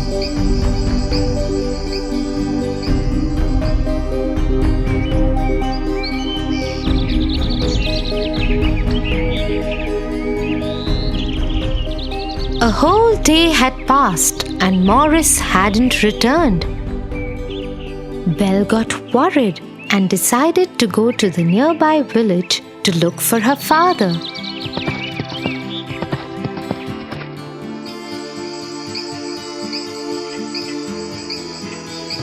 But she too got lost in the forest and landed up at the same castle. Philip was still there, tied to the pole. Belle decided to go inside, just in case her father was there. Hello? Papa? Anybody here? How dare you enter my castle? Get out right away before I lock you in the dungeon too. Suddenly, the beast moved out of the shadows and stood in front of Belle. She was terrified of him, but dared not run. Somewhere from far away, she could hear another voice. It was her father. Please, please let me go. Let me go, please. Open this door. Let me go, please. Do you have my father? Can you please let him go? Hey, what are you saying? I will stay instead of him. Please let him go. Hearing this, the beast took Belle's hand and dragged her up the stairs.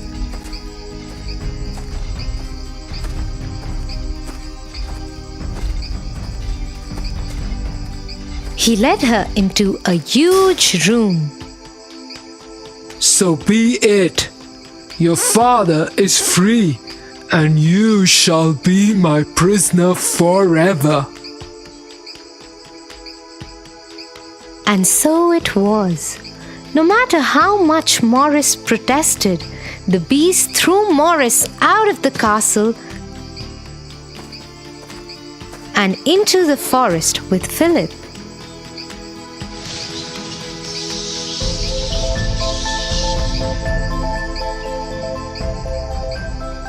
When dinner time came, Belle did not join the beast for dinner. Instead, she stayed in her room crying. The beast entered her room and said, If you are going to stay in this castle, you have to follow its rules. You are expected at dinner. Don't you dare miss it next time. You are a monster. You didn't even let me see my father one last time. Go away. I hate you. Seeing Belle heartbroken, the beast felt bad. He pulled out a hand mirror from his coat and gave it to her. In the mirror, she would be able to see whomever she wanted to see at that moment. Belle looked into the mirror and saw her father finally leaving from the castle and riding into the forest. But to her horror, she saw he and Philip had suddenly been attacked by a pack of wolves. She gave out a loud cry and ran downstairs out of the castle gates and towards her father. Soon, she found herself and her father Morris surrounded by ferocious wolves. Just as the wolves were about to attack Belle, a large paw grabbed one of them by the neck and threw it away. The wolves now turned on the beast, who had decided to follow Belle and help her save her father. The beast scared them off, but not before they had bit into his arm and injured Morris too. He put Morris on Philip, who took off riding as soon as his master was secure. The beast tried to walk towards the castle, but fainted and fell.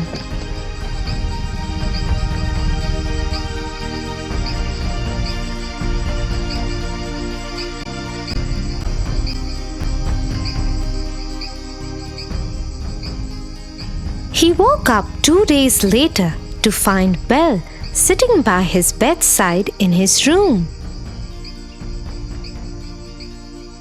The wounds on the arm had been bandaged. You didn't go? You are awake.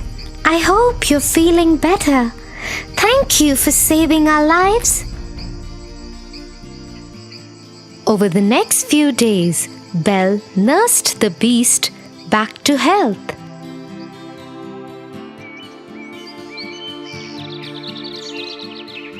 As they spent time together, Belle realized that he wasn't as mean as he appeared to be the first day they had met.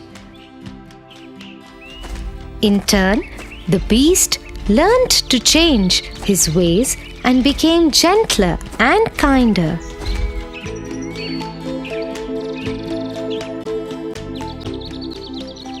Soon they became very good friends. One day, Belle asked the beast if she could see her father in the mirror. The beast agreed and gave her the mirror. In the mirror, Belle saw all the villagers storming her house. They thought that Morris had gone mad and wanted to send him to the doctor. Nobody believed him when he kept insisting that Belle had been kept as a prisoner by a beast. Worried about her father, Belle requested if she could go to the village for a day just to save her father. And though the beast knew that she might never return, he agreed. Go, but take this mirror with you. In case you ever want to see me.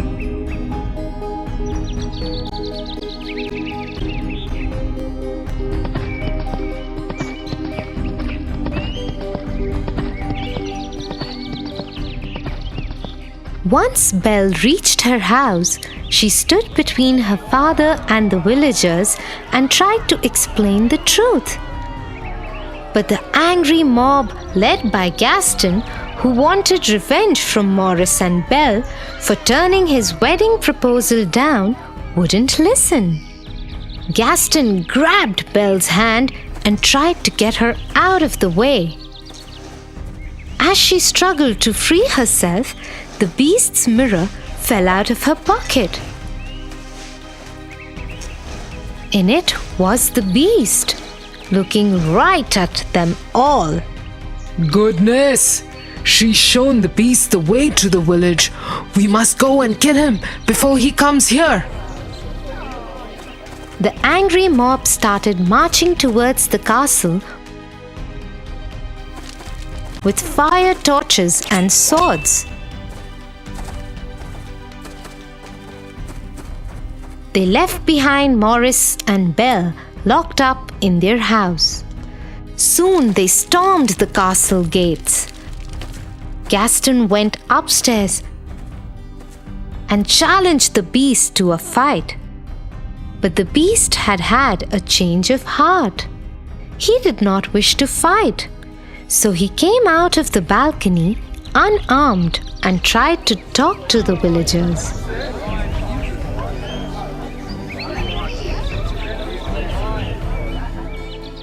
But Gaston wouldn't have it.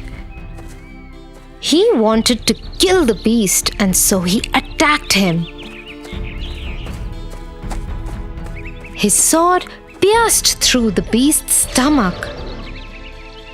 Shocked, the beast swung his arm to protect himself.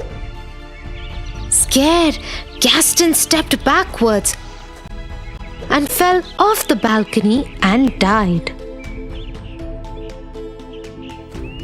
Somehow, Belle had escaped from her house.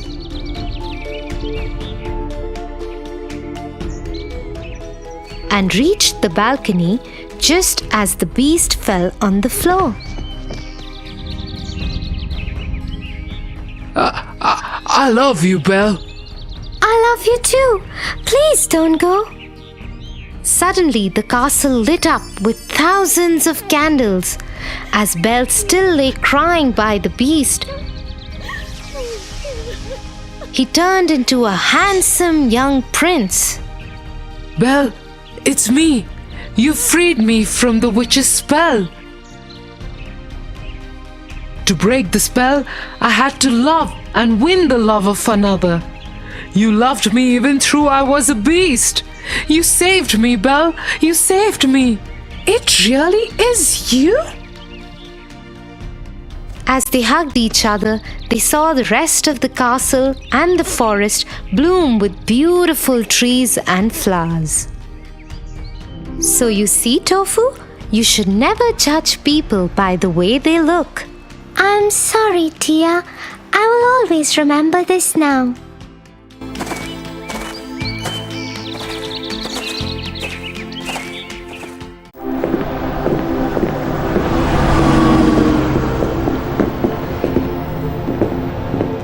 Tia, yesterday in our class, my friend Ben forgot to bring one of his textbooks, and Ted offered to share his textbook with him. Ben promised Ted to help him in learning football after school. But after school, when Ted asked Ben to help as promised, instead of helping, Ben left for his home. That's bad. One should always stand by their promises.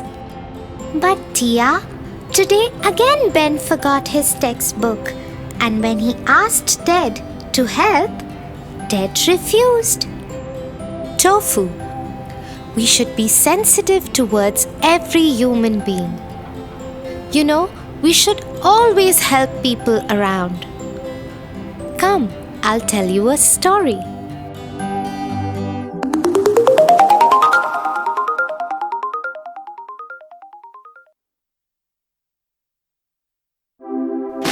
Once upon a time, there lived a beautiful princess in the kingdom of a very humble king. The princess was so pampered by her father that she turned out to be a little proud of the fact that she is a princess.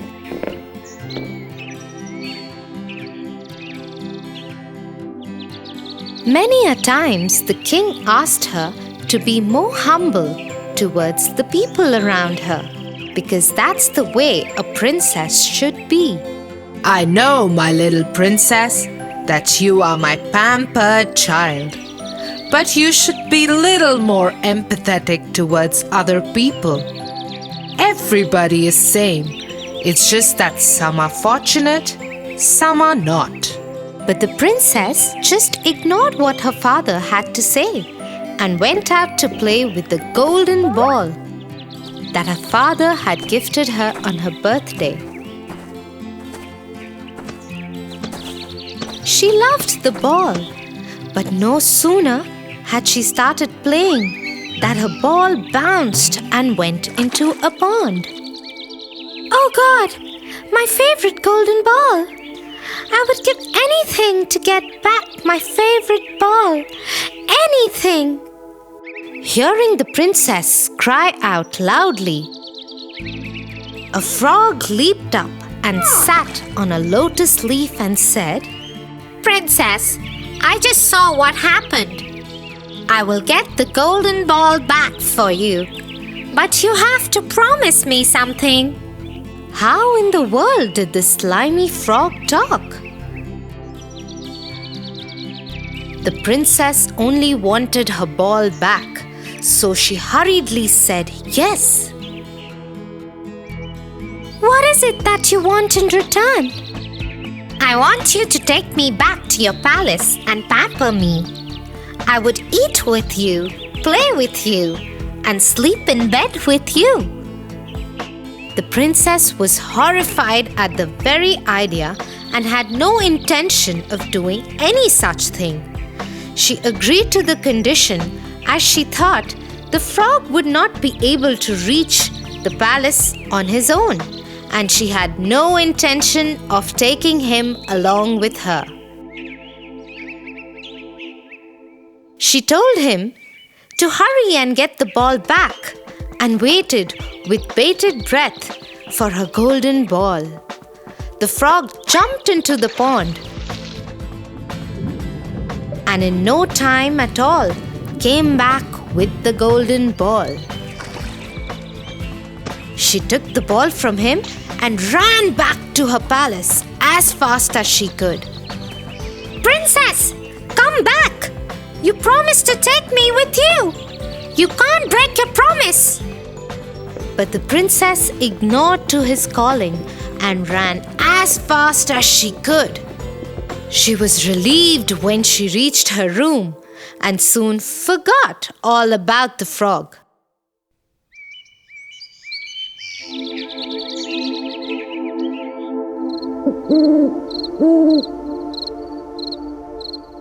At night, while she was having dinner with her father,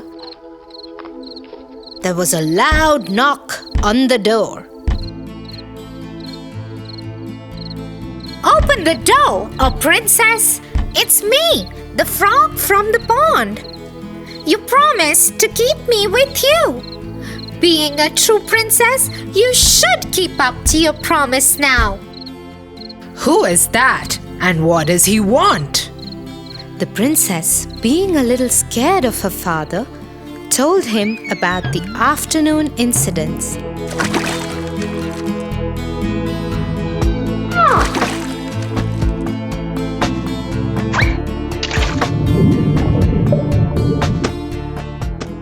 And how she broke her promise. You are a true princess, my love, and you should keep up to your promise, no matter what. Feeling helpless, the princess opened the door and let the frog enter. He hopped on to the seat next to her and asked her to let him eat from her plate. The frog ate till his tummy was full. But the princess couldn't eat a single bite, thinking about the slimy frog eating from her plate. Then the frog asked her to carry him to her bedroom and let him sleep in her bed. Unwillingly, she picked him up in her hands and went upstairs. The frog jumped on her bed and snuggled cozily in her huge, soft bed.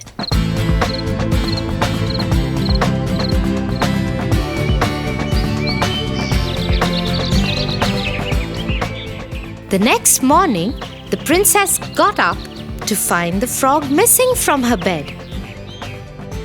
Happily, she hopped from her bed, thinking that the ordeal was over.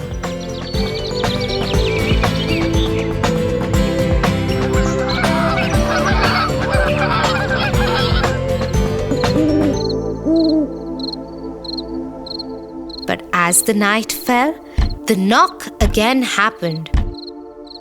And again the frog ate from her plate and slept in her bed.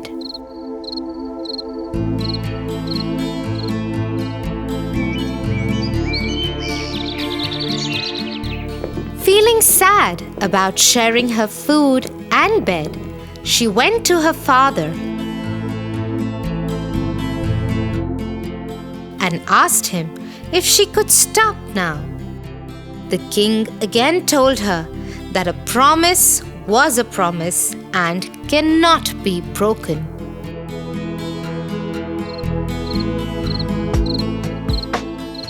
It was the third night when the frog came in again to eat and sleep in her bed.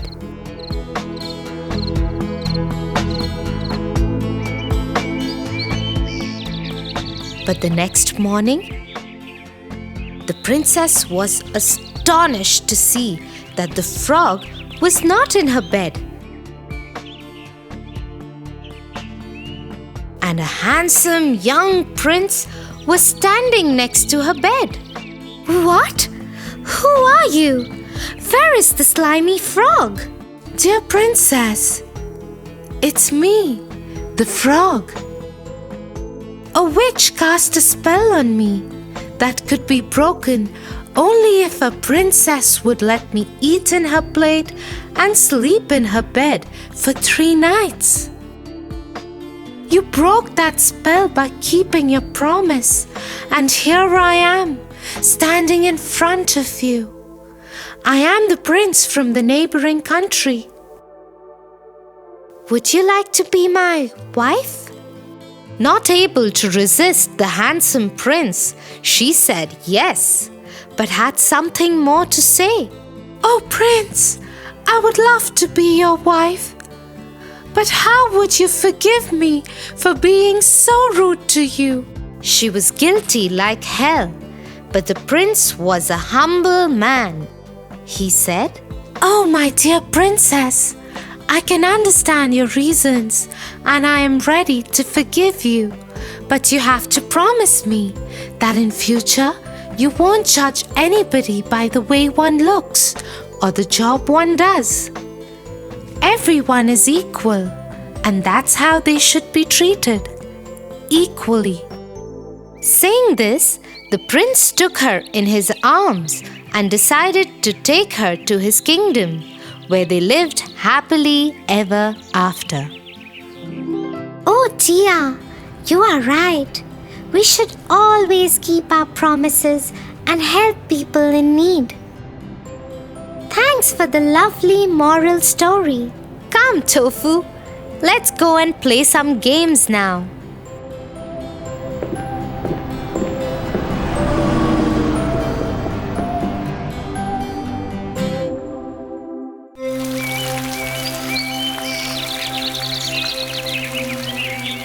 Bye, Melly. I will call you later. Hey, Tofu, how was your day? Oh, it was such a fun day, Tia. You know, that new boy who has joined my class, Kate? Yes. The one whom all the teachers like so much? Well, not anymore. They don't. What do you mean, Tofu? Some of us got together and got her into real trouble with the teachers. The teachers think it was all her fault. Tofu, that's horrible. How could you? Relax, Tia. No one will ever know. I am very disappointed with you, Tofu. But you know what? Evil can never win. What are you talking about, Tia? Snow White and the 7 Dwarfs.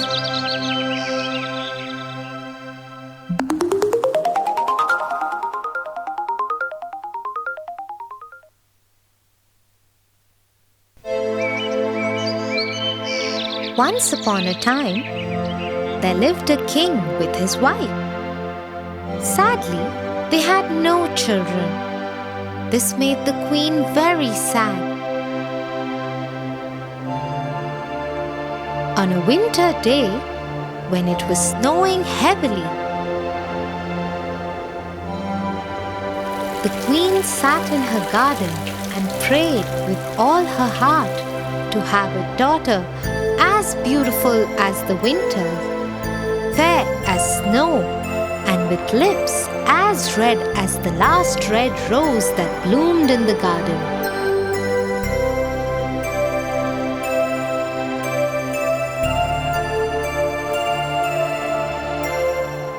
Her prayers were answered a year later when she gave birth to a daughter, just as she wanted.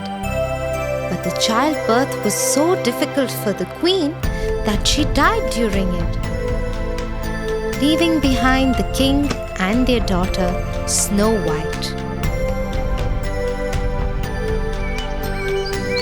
As time passed, the princess started asking for her mother. Father, where is mother? Why don't I have a mother? Soon you will have one, my princess. The word spread in the kingdom that the king had decided to remarry. Families who had daughters of marriageable age started trying to impress the king, but no maiden could win his heart.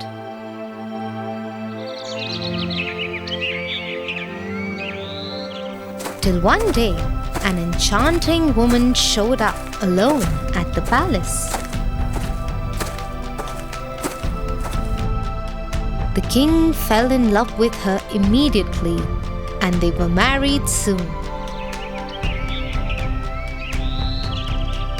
My queen, this whole palace is yours.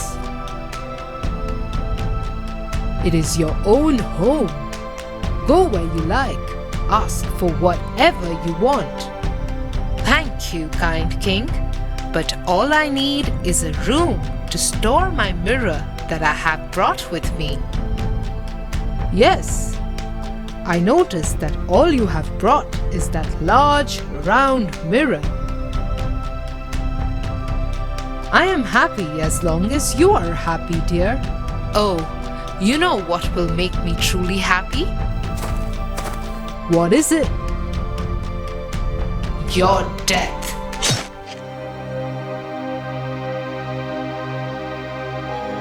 The queen was actually an evil witch who had pretended to be nice so that the king would marry her. Her true motive was to have a kingdom of her own. She had only one other desire: to be the fairest woman in the world. Every day, she would stand in front of her mirror, which had magical powers, and ask it the same question. Mirror, mirror on the wall, who's the fairest of them all? It is you, O Queen.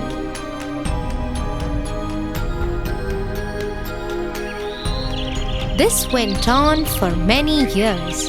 The queen ruled the kingdom without any real love for its people. The people suffered under her reign, but no one dared say anything because they knew that the queen was a witch. The Princess Snow White also had a similar fate. The queen did not even bother to look at her even once and left her alone and lonely. Till it was Snow White's 16th birthday. Mirror, mirror on the wall, who is the fairest of them all? Snow White. No! How dare you say that? I do not lie, Queen.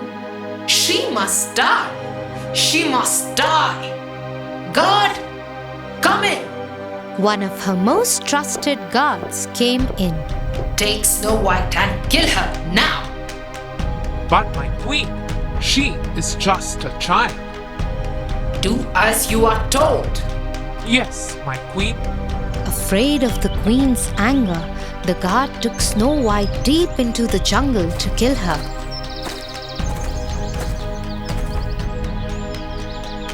But as he raised his sword to kill her, he looked into her blue eyes and lost his courage to strike. He just left her there and ran. Lost, Snow White wandered deeper into the jungle.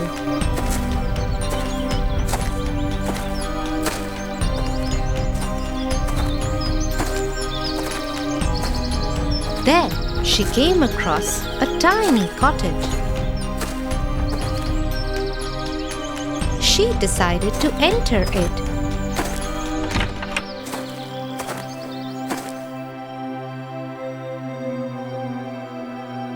Look at this tiny home.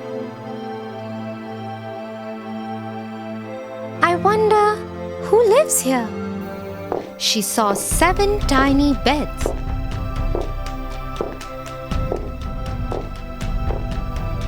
A dining table with 7 small chairs and a kitchen which had 7 plates and tumblers. There is 7 of everything here. I think 7 people live here. But why is everything so small and tiny? Snow White was just looking around when 7 dwarfs entered the house. It was their home. Who are you? Oh, hello. I didn't hear you come in. My name is Snow White. I am the princess. The princess? We saw a royal guard kill a reindeer and pull its heart out. Yes, and he was mumbling to himself that he will tell the queen that he had killed the princess and brought her heart for the queen. Yes, the Queen's guard brought me here. I think he wanted to kill me, but ran away, leaving me alone. Don't worry, princess. You can stay here with us. That way, you will be safe. Oh, thank you so much. Snow White started staying with the dwarf brothers. In the day, they would go out into the jungle to hunt and earn money, while Snow White would stay home and cook for them and take care of their house. They all lived happily together.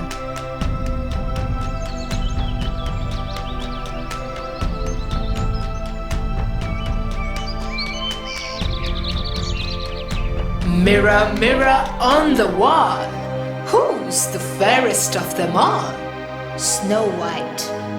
You are lying to me because I didn't visit you since you said this the last time. I cannot lie when you ask me something. But Snow White is dead. Snow White is alive. Your God lied to you. That God will die, and so will Snow White. Using her magic, the queen disguised herself as an old woman. She even made the mirror tell her where Snow White lived now.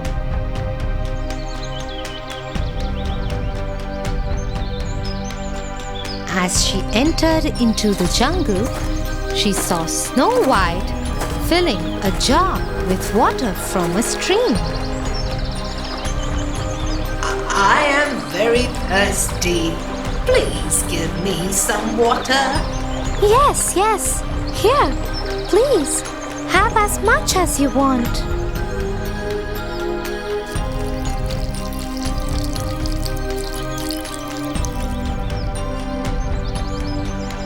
Thank you, dear girl.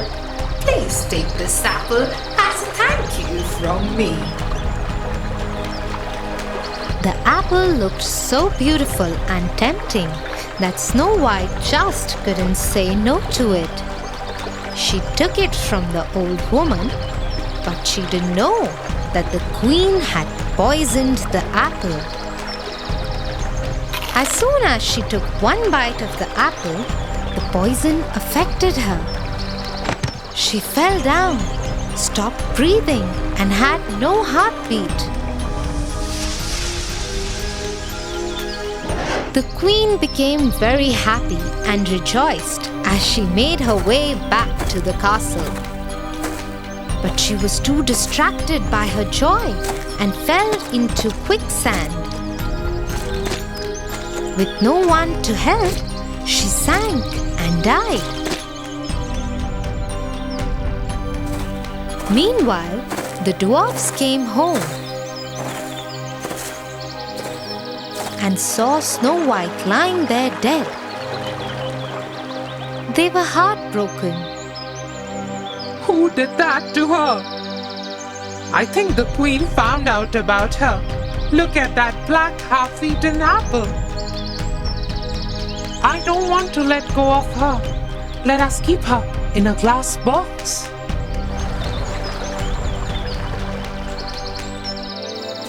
And so the dwarfs kept her in the glass box in the garden near their home. Every day they would keep a red rose on her box.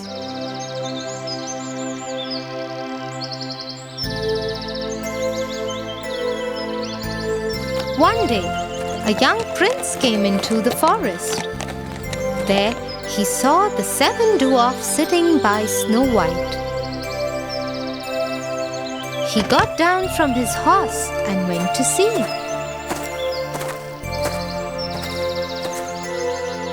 His eyes fell on Snow White, who was in the box. Who is she? What has happened to her? When the dwarfs had finished telling him everything, the prince was sad too. I am in love with her.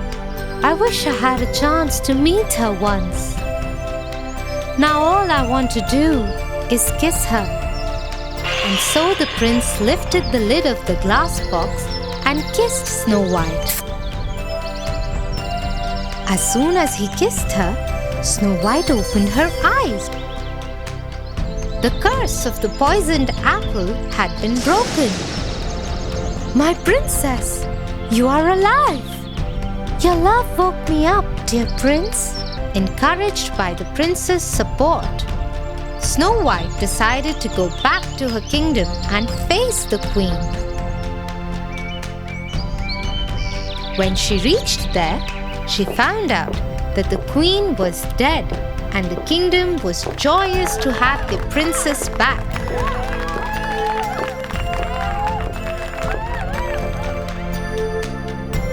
Snow White took over the throne with the prince by her side and even invited the dwarfs to come in the castle and stay with them. With her return, the kingdom was joyous once again. Tia, can you please take me to Kate's house? I have to apologize to her right away. I think I have been evil to her. Good decision, Tofu. Yes, I will take you there. Come on, let's go. Thanks, Tia. And I promise, tomorrow I will tell the teachers the truth too. For your favorite rhymes, stories and more, join Kids Hut family. Subscribe here.